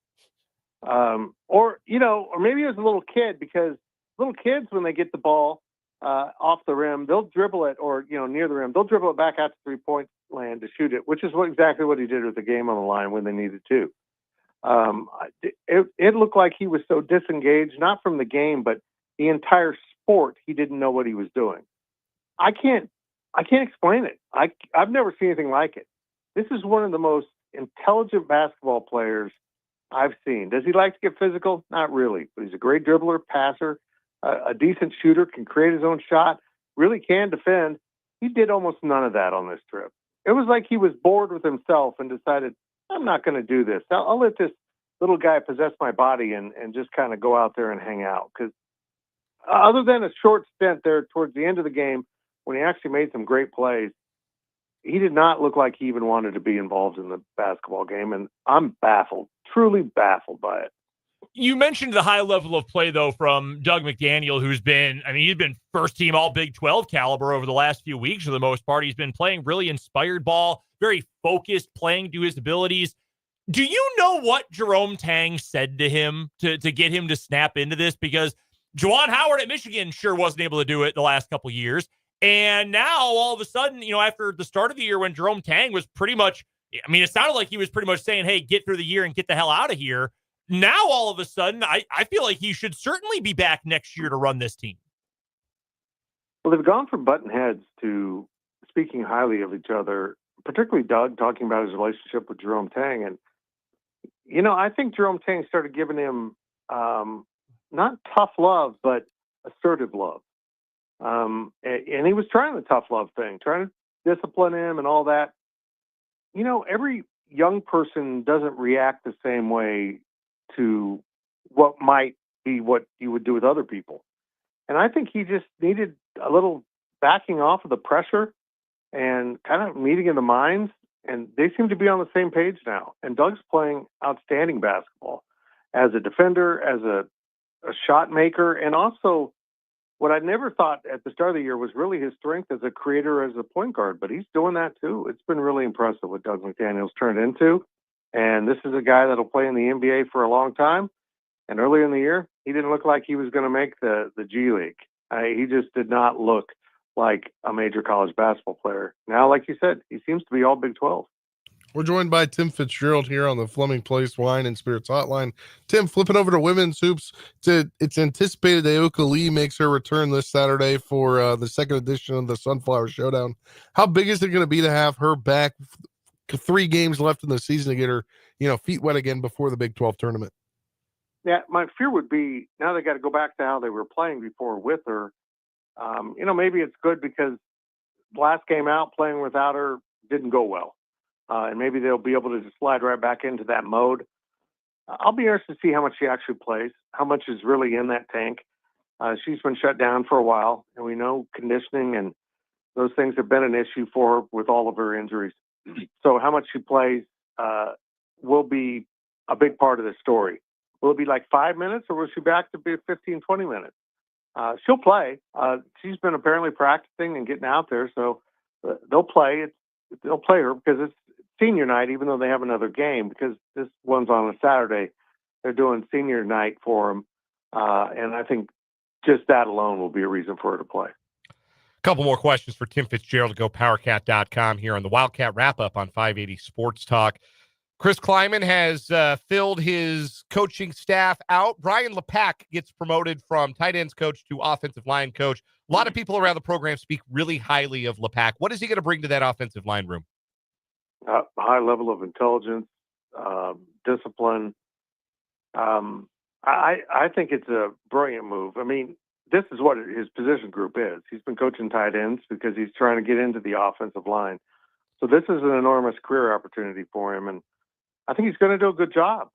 We won't know probably until midway through the season because, I think we can all agree that maybe 2-3 games into the season, they'll struggle a little bit. They're going to have a lot of new faces and a new coach. But maybe by midseason, we'll start to see how good or bad they are. I think it was a good hire because you rewarded a coach you really want to keep on your staff as long as possible. Luke Wells is the new tight ends coach, filling the vacancy left by LePack's promotion. And obviously, he is the brother of Matt Wells, the offensive coordinator. How important was it to bring in somebody with some knowledge of the offense and knowledge of the coaching staff, intimate knowledge as far as like an actual familial relation goes? How important was that to keep that kind of, again, continuity with this offensive staff? Yeah, and I think there was a continuity in just the entire coaching room.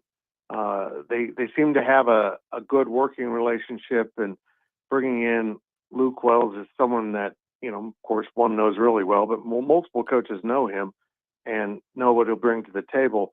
Also, I've been making this point on most college football staffs, that tight end spot is kind of the entry level of full-time coaching spot. We've seen Jake Waters, do it for Iowa State. We see a bunch of people do this position. There are some tight end coaches out there, though, that are committed to coaching tight ends. This is their specialty. And Luke Wells is one of them. This is what he's done his entire career, aside from being also a recruiting coordinator and being an effective recruiter. So you get a veteran coach that is liked by your staff, who coaches the specific position group as his area of expertise, and he's a proven recruiter. I don't really want to field many complaints about this hire. Tim Fitzgerald covers the Kansas State Wildcats over at GoPowerCat.com, part of the 24/7 Sports Network. You can check out his writing, his daily deliveries, his podcasts, and, of course, the work of his outstanding staff at GoPowerCat.com. You can catch Fitz every Wednesday here on 580 Sports Talk on the Fleming Place Wine and Spirits hotline. For the Wildcat Wrap-Up, Fitz, always a joy. We'll do it again next week. Thank you, boys. Good to hear from you three. That is Tim Fitzgerald. We will step aside for a timeout, come back, wrap up this 4 o'clock hour, 580 Sports Talk.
4:55 on 580 Sports Talk. This is where Brendan Dworzinski takes his leave of us. Got the Washburn Basketball Coaches Show tonight from Skinny Sports Bar and Grill. Yes, sir. A full hour of Washburn basketball coming up tonight, 6 until 7. Going to be cold out there. I can understand if you don't want to come hang out with us. One, though, you should come hang out with us anyway. Bring a coat. It's fine. Or listen in, 6 until 7 over on Country 106.9 tonight. Washburn men, first 2 losses of the year this weekend. But you want to talk about the respect they've earned as a team. Fort Smith, who beat Washburn last Thursday, only had 3 conference wins. Northeastern State, they're competitive. They're really good offensively. Washburn only dropped from 1st to 4th in the top 25 nationally. Like, people still say, yeah, we don't want to play that Washburn team. We know how good those dudes are. Usually you lose 2 in a row, you're going to drop more than 3 spots. But Washburn also in the top 10 in the regional rankings. Not seeded as of yet at the Division II level, but the first regional rankings, Washburn, unsurprisingly, in the top 10. Top 8 make it to the NCAA tournament.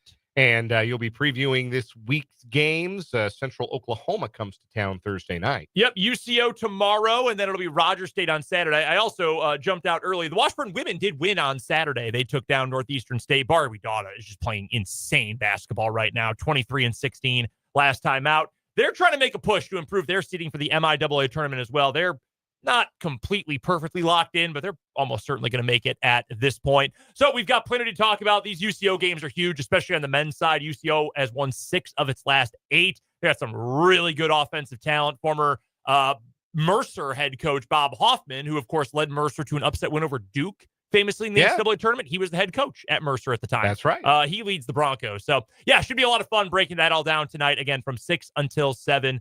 Cheeseburger night, Spencer. You making the trip? No, I'm making cheeseburgers at home. Homemade cheeseburgers. Awful. Hey, we just moved. We spent a bunch of money. Hey, 6 to well, 7. When you're about to turn on to the highway to get home, make a quick Japanese turn, head the other way, get to Skinny's. It's the same exit. 6 to 7 tonight on our sister station, Country 106.9, the Washburn Basketball Coaches Show. Japanese turn. Oh, man, put that one in the rafters. I'll give away K-State basketball tickets next hour on 580 Sports Talk.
Let's get it. Hour number 3, final hour of the day here on 580 Sports Talk. Thanks so much for being with us on the Sports Voice of Kansas, 580 WIBW, FM 104.9, online at 580WIBW.com, and on our video stream. You can catch us on YouTube. 580 Sports Talk is the name of the channel. You can catch us on Facebook. The page is called WIBW News. Thanks for being with us. If you're just joining us, welcome in. If you've been with us, thanks for hanging out. I am Dan Lucero. Spencer Dupuis is across the glass. Brendan Dworzynski is off for the rest of the show, headed to the Washburn Basketball Coaches Show tonight out at Skinny Sports Bar and Grill here in Topeka. Again, that will air on our sister station, your home of the Ichabods, Country 106.9, from 6 until 7 tonight. Here in this final hour of the show, we're going to do our 580 Sports Talk headlines, as we always do. We're also going to talk about skill player free agents for the Chiefs, and if any of them are worthy of a reunion with the Chiefs. Should the Chiefs be trying to bring back any of the players, the veteran guys, who are free agents, who helped keep the offense a little bit afloat this past year at wide receiver and running back? And we'll throw the quarterback. We'll throw the backup quarterback in the mix there as well. Also, we have a very important question about the Big 12 to get to in our final segment of the day. We'll get to that a little bit later on. Very curious as to Spencer's opinion on this. And we'll solicit your opinions as well. But a very important Big 12 question that we're going to get to. Your thoughts are encouraged and invited to the program. You can text us, 785-272-9429, 785-272-9429. You can also comment in the YouTube chat if you are watching on our YouTube stream. Again, the channel name is 580 Sports Talk. If you've never checked out the video stream, maybe you're inside today. You're not running around outside because why would you? It's colder than you know what. Fire up your YouTube on your phone or your tablet or your smart TV or your just your web browser on your computer and give us a watch. 580 Sports Talk's the name of the channel. Subscribe to the channel if you haven't yet. And there's a live chat feature that you can find on the web browser and on the mobile device. And you can interact with us and your fellow listeners throughout the program. Yeah, you can also, if you have a smart TV and you do have YouTube installed, you can go into the YouTube app on your phone and there's like the AirPlay feature. Yep. And you can go log on as if you're watching it on your phone. Click what button is it? I think it's like a 3-level triangle thing. Okay. And then click to, like, if your TV, whatever TV you have there, it's in a box. It's like casts it. So that's what I do. If I'm like watching YouTube, you can watch it on the TV and still participate in the chat. Yeah, that way. Yeah, so that's a great way to do that. So again, we invite and encourage your comments, your feedback, your thoughts, and love to see folks in the live chat. And again, the text line 785-272-9429. Didn't forget about those K-State tickets. I'm going to give them away this hour. I got a pair for Sunday afternoon at Bramlage. K-State, Arizona State. Going to give those away later on this hour. But we do begin with our 580 Sports Talk headlines. We begin with this one from ProFootballTalk.com. Reports: Chiefs are not expected to franchise or transition tag Trey Smith. The reporting from Pro Football Talk, or the reporting that is being cited by Pro Football Talk, comes from Nate Taylor at The Athletic, who wrote an article today that if you're an Athletic subscriber, you should check out about what the Chiefs' offseason priorities are. But that is what is being reported, is that the Chiefs are not likely to tag Trey Smith in any way. Makes a lot of sense. It really feels like, even from the beginning of this season, that the Chiefs have been preparing for life without number 65 at right guard. And I saw a really interesting graph earlier today that suggests that maybe Trey Smith was not as good as his reputation would have suggested in 2024. Trying to find who it was that tweeted it out. Here it is. It's from Stephen Patton Analytics on X. And it's a graph showing the performance of interior offensive linemen entering free agency. The x-axis of the graph is pressures allowed, and the y-axis of the graph is win probability added, or in this case, subtracted due to penalties. So it would be good to have, a net zero when it comes to win probability added when it comes to penalties. And it would be good to have few pressures allowed, right? So you want to be on the top left side of this particular graph. Yeah. Trey Smith is all the way in the bottom right quadrant of this graph. Trey Smith's win probability added on penalties this year, or his win probability subtracted, third worst in the free agent class. And total number of pressures allowed, tied for the second most. Allowed 36 pressures. So you're saying he's really not as good as people think he is? That's what this graph would say, right? This graph would suggest that Trey Smith might be a little overrated, or at least enters free agency a bit overrated. Now, I do want to point this out, because Brendan and I were talking about this off air. He's the one that showed it to me. And if you're watching on the YouTube, sometimes we do get some visual aids up on the YouTube. So if you're watching on our YouTube channel, 580 Sports Talk, I'm going to put the graph up so that you can look at it now. And you can see all these free agent offensive linemen. And Trey Smith, that's T. Smith, 65, all the way in that bottom right, with a lot of pressures allowed relative to the free agent class and a lot of win probability subtracted on his penalties relative to the free agent class. And some of the other guys are highlighted. Some of the more notable names on the list, you see like Kevin Zeitler, the Rams, is on there. Brandon Scherf for the Jags. Ryan Kelly, the center for the Colts, who's had a really good career. He's probably the best center on the market.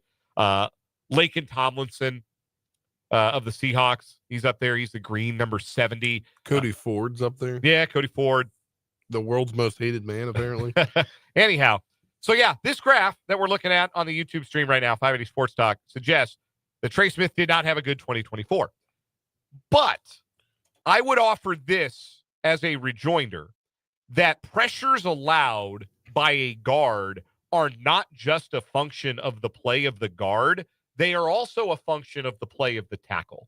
And do you know which tackle in the NFL gave up the most pressures in all of football in 2024? I'm going to take a wild guess and say Jawan Taylor. Jawan Taylor of the Kansas City Chiefs. Yes. So playing next to Jawan Taylor didn't do Trey Smith a lot of favors this last offseason.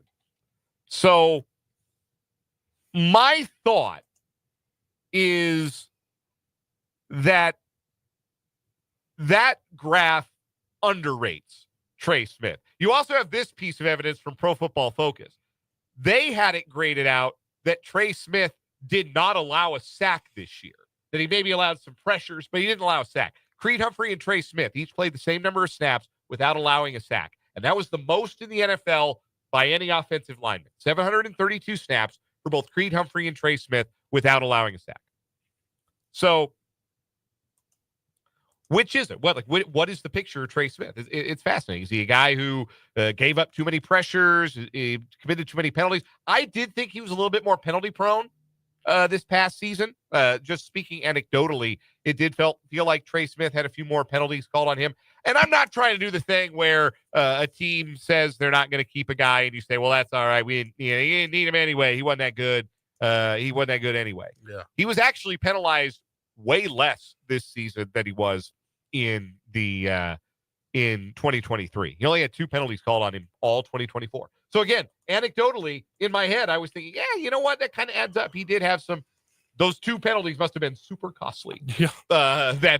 Those 2 holding penalties that were called on him compared to 9. In fact, he was the least penalized in the season that he's ever been in his NFL career in 2024. So there are going to be people out there like Nate Tice of who's Nate Tice with these days? He with Yahoo? Yeah, Yahoo, yeah. NFL Network, who tweet, buyer beware with Trey Smith. Caveat emptor. the Latin for buyer beware on Trey Smith. I still think he's going to be worth every penny of whatever any team is willing to give him. I'm still on the side of, I think Trey Smith real good and great guy, great culture guy. Like you hear, there were the stories of how he reacted in the aftermath of the shooting at last year's Super Bowl parade, and how he was quick to comfort some kids who'd gotten separated from their parents. And I remember Mitch Holtis coming on with us the day after that all happened and saying, look, that's who Trey Smith is. Like, that is the kind of person he is. That is the kind of man he is. He's the kind of guy you want on your team. He's the kind of guy who's liable to win a Walter Payton Man of the Year award someday. Like, he's that kind of person. So he's easy to root for.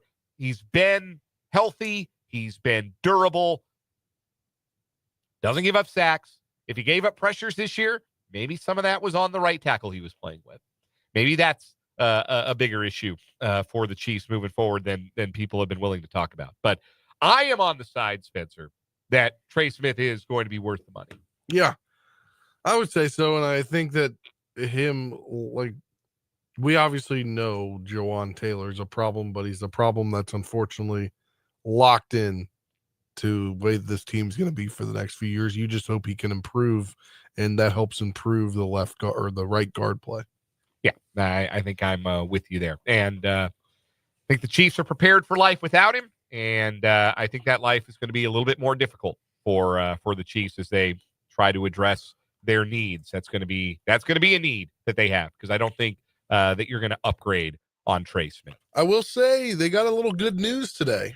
The Chiefs did. How's that? The NFL report about the projected salary cap. Is this our next headline? No, it's not in there. But well, I was just you can use it as a headline. I gotta find it. It's on ESPN.com. It's one of the top headlines. Go ahead and throw it in. NFL salary cap. This is from ESPN.com. NFL salary cap increases substantially for second consecutive year.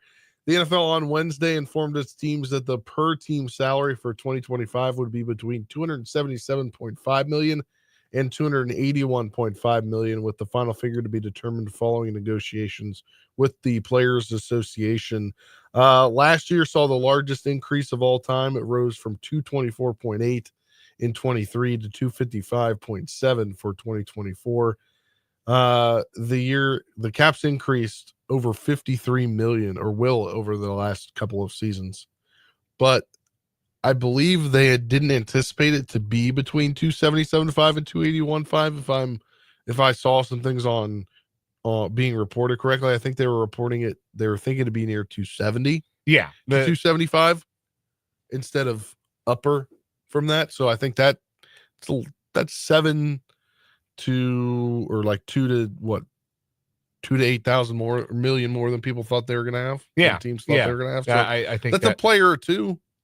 Yeah, potentially. In a way. Yeah, it can certainly help teams that felt like they were a little bit strapped to the salary cap, like the Chiefs, who don't have a ton of leeway. But yeah, if there's going to be at least a $22 million increase on the salary cap from what it was in 2024, yeah, that does enable you to have a little bit more wiggle room. And teams, like, it's known that the salary cap increases every year. Yeah. What's rare is the level of increase that we've seen the last two seasons, but it does give the Chiefs maybe an opportunity.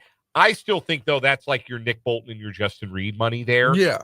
And then any restructuring of the Mahomes deal will lead to some more cap. They could, obviously, I think they could rework Tooney's deal a little bit. If Travis Kelce doesn't return, there's some room that would be created there. So yeah, there's a lot that could happen still. It's just tough to envision that Trey Smith, who's likely to get $20 to $25 million in free agency, because that's the other part of it too. Like, okay, yeah, the Chiefs ended up with more cap room than they thought they were going to get. So did everyone else. Yeah, yeah. So now you can really go, whole hog if you're the Bears and you covet Trey Smith. And you can say, well, we can go to 25, we can go to 26 million a year for a guard, which seems nutty, but that's the direction that the salaries are going for top end interior offensive linemen. So, funny crack from Mark B in the YouTube chat. It still won't dig the Saints out of the salary cap. No, no, they really are in hell. Like they really are. They're in a bad way.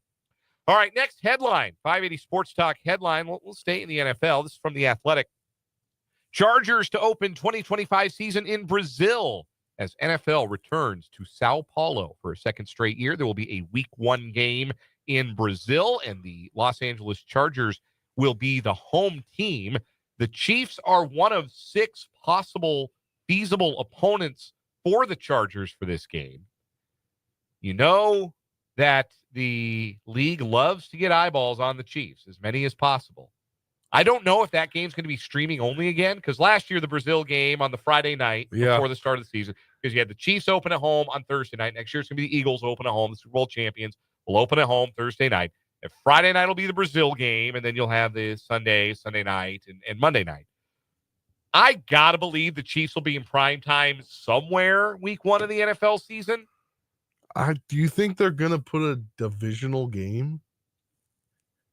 That's the question, right? Like that's a tough thing to overcome. Now, they played Chargers Chiefs in Mexico a couple of years ago. That's true. They had that game, and so maybe then that's the part of it too, where the NFL says we've already done this matchup recently out of the country. Maybe we don't do it again in a different country, but possibility that's where the Chiefs would open in 2025 would be in Brazil on the first Friday of the NFL season, part of that elongated kickoff weekend. Just something to be aware of. Next headline. Yes. Let me pull them up here. 7 men charged in connection with burglaries of professional athletes' home from abcnews.com.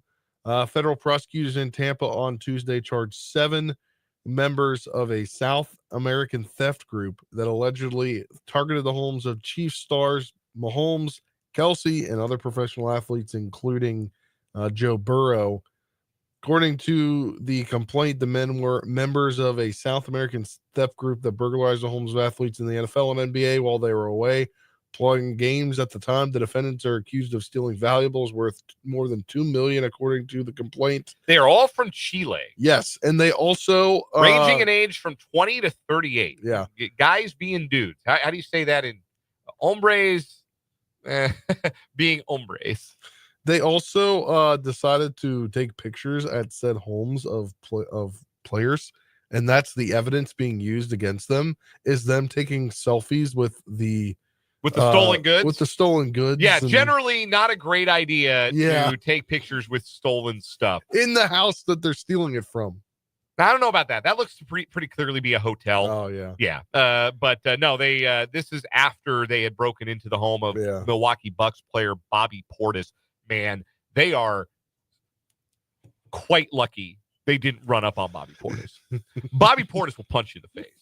Bobby Portis would have defeated all of these guys in hand-to-hand I'm pretty combat. sure one guy's wearing a Chiefs shirt. Yes, one of the men in question, that would be Pablo Zuniga Cartez, is wearing a Chiefs shirt, which is believed to be a reference to the October burglaries of the 2 Chiefs players, Patrick Mahomes and Travis Kelsey. This photo was taken in November. Yeah, they're flexing with watches, and they've got the safe. The one from Joe Burrow, it's literally, they have the chains that say JB on them that are in Bengals colors. Like, how you can't sell that? Like, what do you, like? Yeah, what do you wear it around? Yeah, like, where'd you get that? I'm just a big Joe Burrow fan. Yeah. You know me. Huge fan. Yeah, I don't know what the move is other than just to say that you had done it. Yeah, but this was a big story, and looks like it has reached a conclusion with 7 people arrested. They were also linked to a burglary of a Tampa Bay Buccaneers player in 2024 and a Memphis Grizzlies player in December of last year. In addition to Joe Burrow, as you mentioned, his house was burglarized last December. So, I mean, just not very smart. No, you definitely one thing you should never do. I mean, it can almost be a what is wrong with you, honestly. Yeah. So it's almost like you got a bonus what is wrong with you today. Don't take pictures with the stuff you stole, because eventually they're going to find those pictures. Yeah. If you're not going to get away with it forever, and you're definitely not going to get away with it if there's photographic proof of your heist. Don't take pictures. Don't take notes on a criminal bleeping conspiracy. if I can quote The Wire. Anyway, one more headline for us today. This is from ESPN.com. Spring training games to feature automated ball strike challenge system. 13 spring stadiums and over 60% of Cactus and Grapefruit League games will feature an automated ball strike challenge system as MLB continues to inch closer to using it during a regular season, though that won't occur any earlier than 2026. During the spring, each team will be given 2 challenges per game and will retain successful challenges. Only the batter, catcher, or pitcher can initiate the challenge, which must happen immediately after the umpire's call. The result of the challenge will be displayed on the scoreboard and television broadcast to communicate whether a call was overturned or not. Spencer, do you watch a lot of tennis? No. Have you watched any tennis? I have before, So yes. you've seen tennis on television? Yes. So you know how they could challenge Yes. in and out, like line calls? Yeah. And then they show, like, on the screen, like, where the ball bounced, and then it says in or out. In up on or the out, screen. yes. That's essentially what this is going to be. So the hitter or the catcher or the pitcher can make a challenge, and then everybody will look at the Jumbotron, and we'll all get to see it on TV, and it'll show the pitch come in, and it will show whether, in fact, it was a ball or a strike, and then it will continue. I saw a video of the whole process from Yankees camp today in Tampa. It looked like it took a little bit longer than you would like. It was a little bit more intrusive in terms of time. It was like a 10 to 20 second process. I'd like to see it unfold in like 5 to 10, but I actually think this is good. I don't mind this. I think that 2 challenges is pretty good. It will be used sparingly. I don't think it's going to be too disruptive to the game. If you are going to surprise to see the Royals, or if you watch any Royal spring training games at their home facility, you will see it in action as all 5 of the dual team stadiums in Arizona. That's the Mariners and the Padres, who are in Peoria. The White Sox and the Dodgers, I think, are in Mesa. The Royals and Rangers in Surprise, the Reds and the Guardians in Goodyear, and the Rockies and Diamondbacks in Scottsdale. So those stadiums will all have the system in use this spring. It'll be interesting to see what the players think of it, how much time the challenges take. But look, I typically have been in favor of less replay, but if we're going to say that there's a rule book definition of safe and out that we're going to review, there's also a rule book strike zone, and it needs to be enforced by the rule book, and not because one catcher is good at framing, or because an umpire is tired and wants to go home, or because an umpire is holding a grudge against a pitcher because a pitcher showed him up because he didn't like the call on a 2-1 pitch a couple of innings before. Call the strike zone by the rules. If it is in the rule book, it should be enforced by the rule book, and this gets us closer to a rule book strike zone and gets us closer to eventually not needing the home plate umpire to call balls and strikes because we just trust the Hawkeye system altogether. Yeah, which will eliminate a lot of people hating people. I am, yes, like I'm not like, again, I think in a lot of sports, we've overdone it with replay. I think soccer replay, VAR is the worst thing to happen to that sport. I think that football replay, we go a little too far to the point where nobody has any idea what a catch is anymore. But we're going to have it.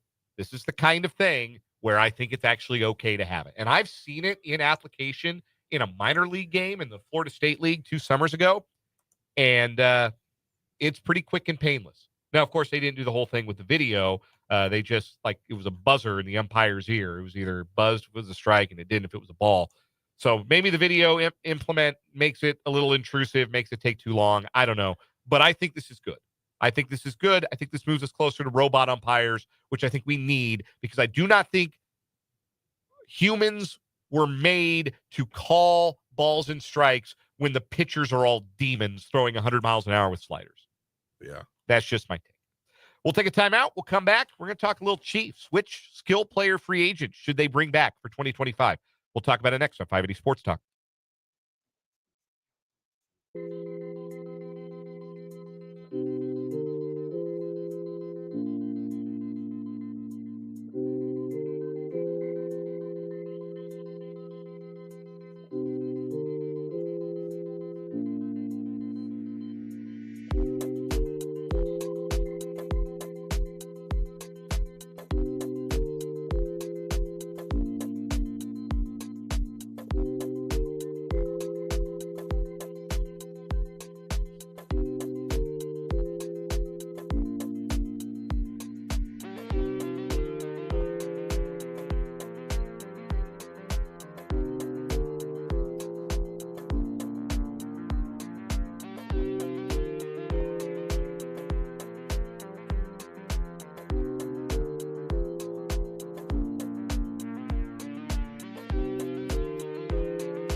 5:33 on 580 Sports Talk. Dan and Spencer hanging out with you. 785-272-9429 is the text line number. Want to hear from you. Which skill player free agents should the Chiefs try and retain for 2025? There are quite a few of them. It's most of the wide receiver room, frankly, that does not project to be back next season. I want to make sure I get every name correct, so I got to pull up Nate Taylor's piece at The Athletic, if you'll give me a moment here. But Nate Taylor writing about the Chiefs offseason to-do list. These are the wide receivers under contract for 2025 for the Chiefs. Rashee Rice, Xavier Worthy, Nico Remigio, Tyquan Thornton, Justin Ross, Sky Moore. Sky Moore last on the feels like Nate Taylor is writing this list and he went through all the practice squad guys like, oh yeah, Sky Moore too. Man, it's tough. When's Sky Moore's contract up?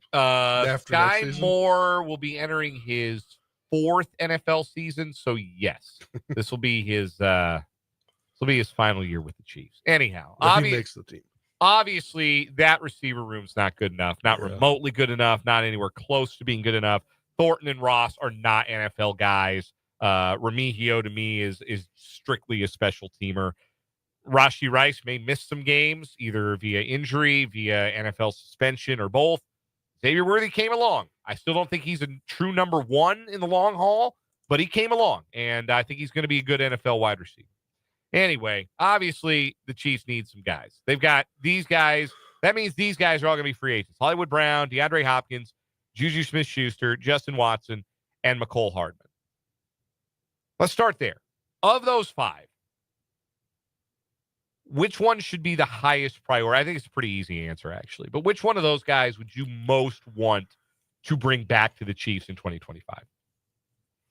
Hollywood Brown? I think that's the easy answer, right? We never really got to see. It is one of the shames of the 2024 season is that the Chiefs were very clearly moving into 2024, and they had a vision for what their passing game was going to look like with the addition of Hollywood Brown in free agency and drafting Xavier Worthy and year 2 of Rashee Rice learning all the Travis Kelce routes. And we never got to see it. We never got to see those 3 guys on the field together, but for one snap of the preseason.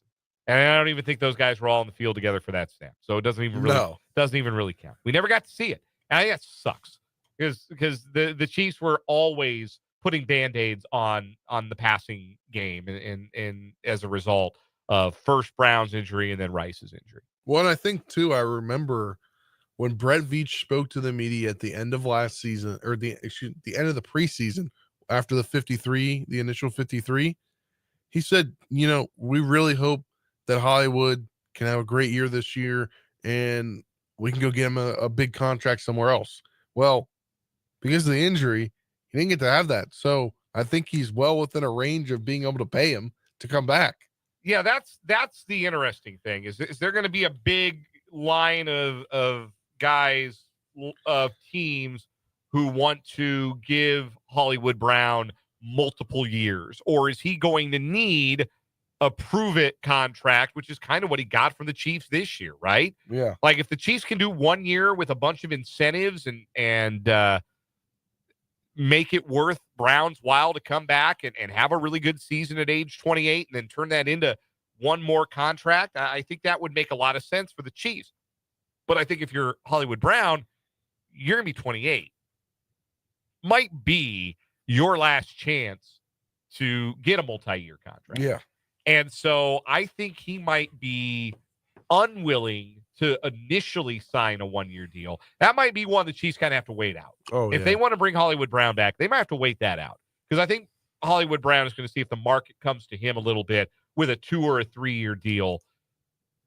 But again, a guy played 2 regular season games, 3 playoff games, five total games in 2024, which is really a shame because I really wanted to see what it would look like. And it was really promising at times, particularly late in the regular season. It was really promising for Hollywood Brown. He ended up not really being a factor in the playoffs. That certainly affects, I think, whether teams will be willing to reach out to him, offer him a deal. But that would be the guy for me that I would prioritize. I'm not sure DeAndre Hopkins has a whole lot left in the tank. Juju's another guy, maybe like if you want to wait that out and if he's willing to be sort of like veteran wide receiver emeritus, but we can see that the skills are eroding for him because of injury. Justin Watson, same deal. I think the McCole Hardman role on the team is not needed. I think Remigio's the return guy. If you're going to keep a wide receiver as a return guy, I think that's Remigio and not Hardman. And I think the Chiefs ought to be willing to move on from that. Now, I wouldn't be surprised if one or two of those other guys take a one-year deal from the Chiefs. Yeah. Because the Chiefs do pride, or that's not the word I'm looking for. The Chiefs do value continuity. They value having guys who are good locker room guys, culture guys, know the offense. So I think there would be an appeal in having one of Smith-Schuster, Watson, or Hardman. I don't think it's happening with Hopkins. I think he's going to I think he'll get a deal somewhere else. Yeah, I think he might get his last big contract if he can get one. I don't know if there's big Not money. big, I don't but know like if there's big money out there. A 2-year, maybe a 2-year deal that the Chiefs can't pay.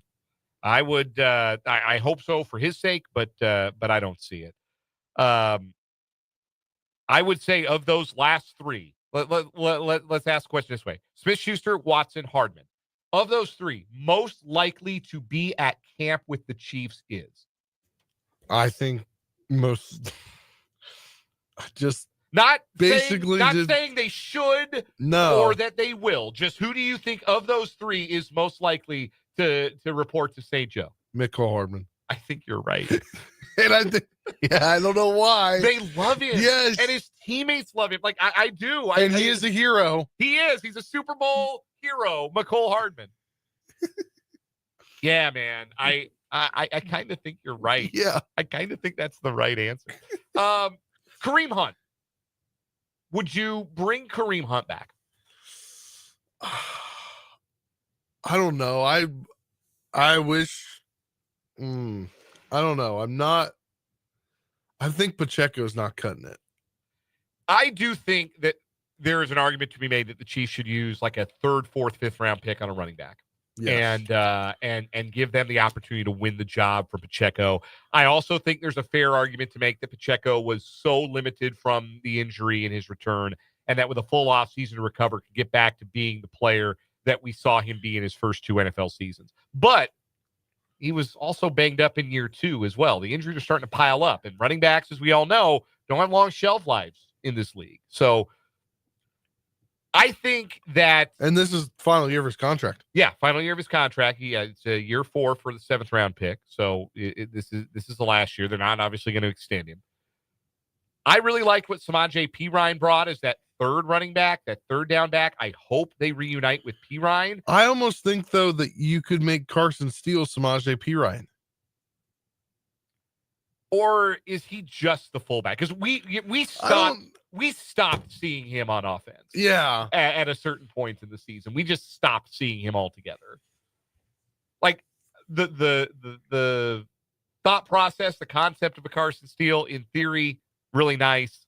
But I just Barbara asked how they're going to use him. Running back 4, probably. I think he's fine in that role. He's cheap in that role, which is a nice thing. Vance says, do not write off Pacheco. Give him one more season. I do think the Chiefs will. I think Pacheco's on the team next year. I think Perine's on the team next year. And I think that's 3rd slot at running back, if you consider Steele to be the fullback, which I do. I think that 3rd slot at running back is better off with a rookie than with Kareem Hunt. Try to find some juice at that position. I think, too, if Hunt doesn't get a contract, I think he might be in St. Joe. I think he'd get it out. He might not make the team to a rookie. But you think they camp invite? Yeah, I think if he's still on the open market, and he may have earned himself an opportunity with another team. I just don't know.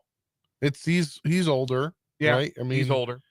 What is he now? Close to 30. The Chiefs, again, they value continuity. They value trusted veterans. But the thing about veterans is they get old and they lose a little juice. And Kareem Hunt had like what he was effective, but they need a little bit more playmaking ability on offense. We said it coming out of the Super Bowl. We're going to continue to pound the table for that as we go along this offseason. And Kareem Hunt is a grinder, but he's not a playmaker. Yeah, and he'll be 30 by the time he plays in the regular season. I think he ends up somewhere. I think a team gives him a 1-year deal. And he's like a platoon guy. Yeah, I think a team like if Minnesota loses Aaron Jones, or if Pittsburgh decides we want Jaylen Warren to be the guy, we're going to move on from Najee Harris. We'll give Kareem Hunt a go. Like, Yeah, it'd be I could see that. something like that for him. We brought this up yesterday, real quick. Brendan believes the Chiefs should upgrade at backup quarterback. Would you bring back Carson Wentz on another 1-year deal? Because I don't think Wentz. I mean, if his big audition was Week 18, he blew it. Like, he's not going to get an opportunity to go start somewhere. So if he's still in the backup market, do you think the Chiefs should stay with Wentz, or do you think they should look to upgrade a backup QB? I mean, I think there's going to be a bunch of backups that are going to come on the market, right? Typically there are. Like, what? I don't know. I don't think they should bring him back. I think they should find somebody else. They should look elsewhere. Yeah. But I mean, a backup quarterback like the Chiefs, they kind of rotate every year, every other year. Yeah, every year. for a while it felt like they really wanted to develop their own. They held on to Shane Buechele for those years. Chris Oladokun has been on the roster the last couple of seasons on the practice squad. It's felt like they've wanted to develop their own backup, but they keep signing the old guys and having them be the true backup. And I think they might cycle through another one this offseason. Yeah. We will step aside for a break here. We got a very important Big 12 question that we're going to deal with after this timeout. But first, a word from my friends at Great Life here in Topeka. With 8 outstanding fitness facilities and 5 beautiful golf courses, being a Great Life member has so many benefits, especially the higher up you go. I'm an all-inclusive member. I get free range balls. I get free access to the bays at Top City Golf. I get free cart usage when I go play golf. Am I playing a lot of golf right now? No, nobody is. It's snowing. We had 29 inches of snow this winter. It's the 5th most we've gotten in the last 30 years. Unbelievable.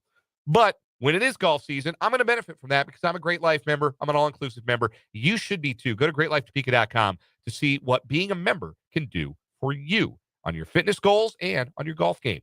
We'll take a break. Come back with more 580 Sports Talk.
548, 580 Sports Talk. We're winding down on this Wednesday.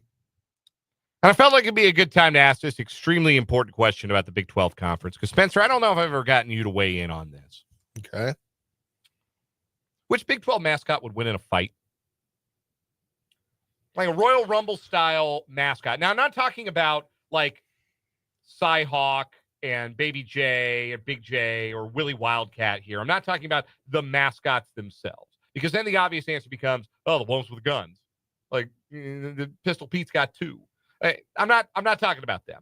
I'm talking about like the living embodiment of all 16 Big 12 mascots. Who wins in a fight? Who wins in a Royal Rumble? Now, before you answer, we disqualify the Cyclone because that's an act of God. It's not a automatic being. win. Yes, Jake LeBon and I got into it on that topic some years ago here on 580 Sports Talk. I said, yeah, obviously the Cyclone. He said, well, no, you can hide from a cyclone. You can hide from the effects of the cyclone. Have you seen Twister? Like, not well. Anyway, so we throw the Cyclone out. Which mascot going to win in a fight? You say it's a whole group of them for the purposes of this. So, like, you got like a group of Cougars and a group of Bearcats, which is very similar, and a group of Golden Knights and a group of Mountaineers, and a group of Utes and a group of Jayhawks, a group of Wildcats, a group of Cougars, again, Houston and BYU, Red Raiders, Cowboys, Bears. And I like how you did this on purpose. You put in our show notes, you said open, like there was some kind of topic. And then Brendan earlier had written down something in here and it just said more college hoops talk. And I was like, well, we're getting to something important, I guess.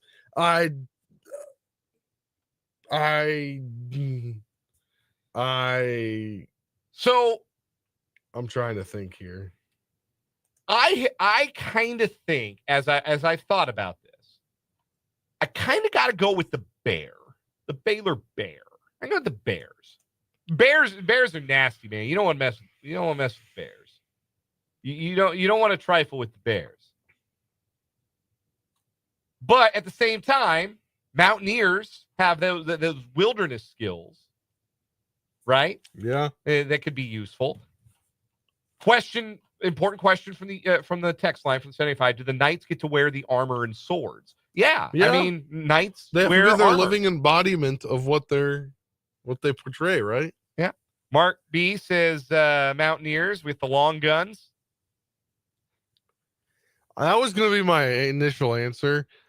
They do. You a little more range on those, but like if it's a musket, it takes a while to like load and all that. Where you have the 6-shooter with a cowboy, theoretically. We're thinking the cowboy's probably packing. Yeah. The Red Raider is probably packing.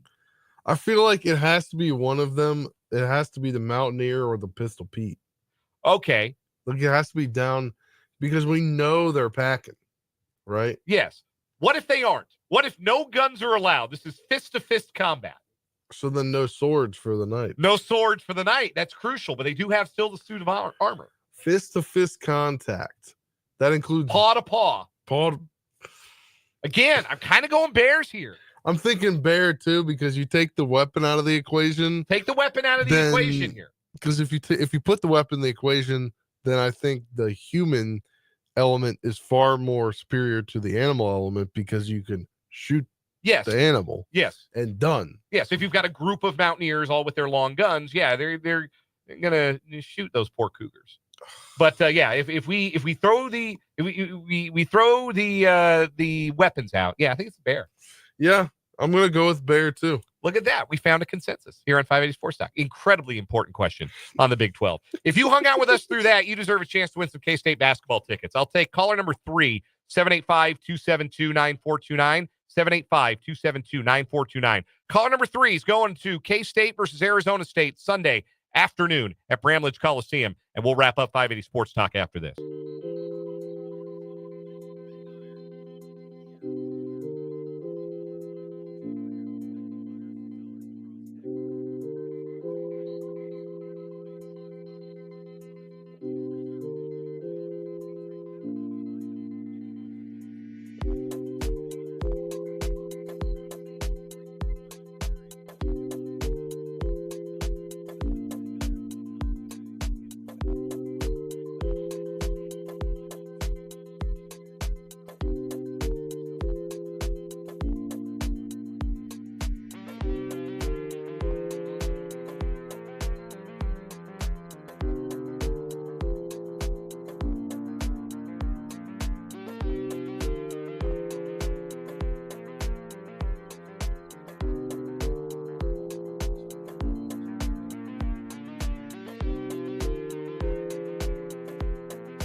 heartlandhealthspeak.com. That's 785-286-7069 or heartlandhealthspeak.com. Take the first step toward a healthier, more energized you.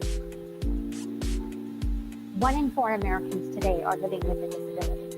I'm one of them. I care deeply about creating a world we can all fully participate in, free from stigma, misperceptions, and barriers. And we've got a trusted ally on our side, an organization we can rely on, Easter Seals. Rooted in communities nationwide, Easter Seals helps empower millions of people, regardless of age or disability, through its life-changing services and powerful advocacy. Today and every day, Easter Seals is leading the way to full equity, inclusion, and access to healthcare, employment, and education for people with disabilities, families, and communities. That's my Easter Seals. Make it yours. Learn more and get involved at easterseals.com.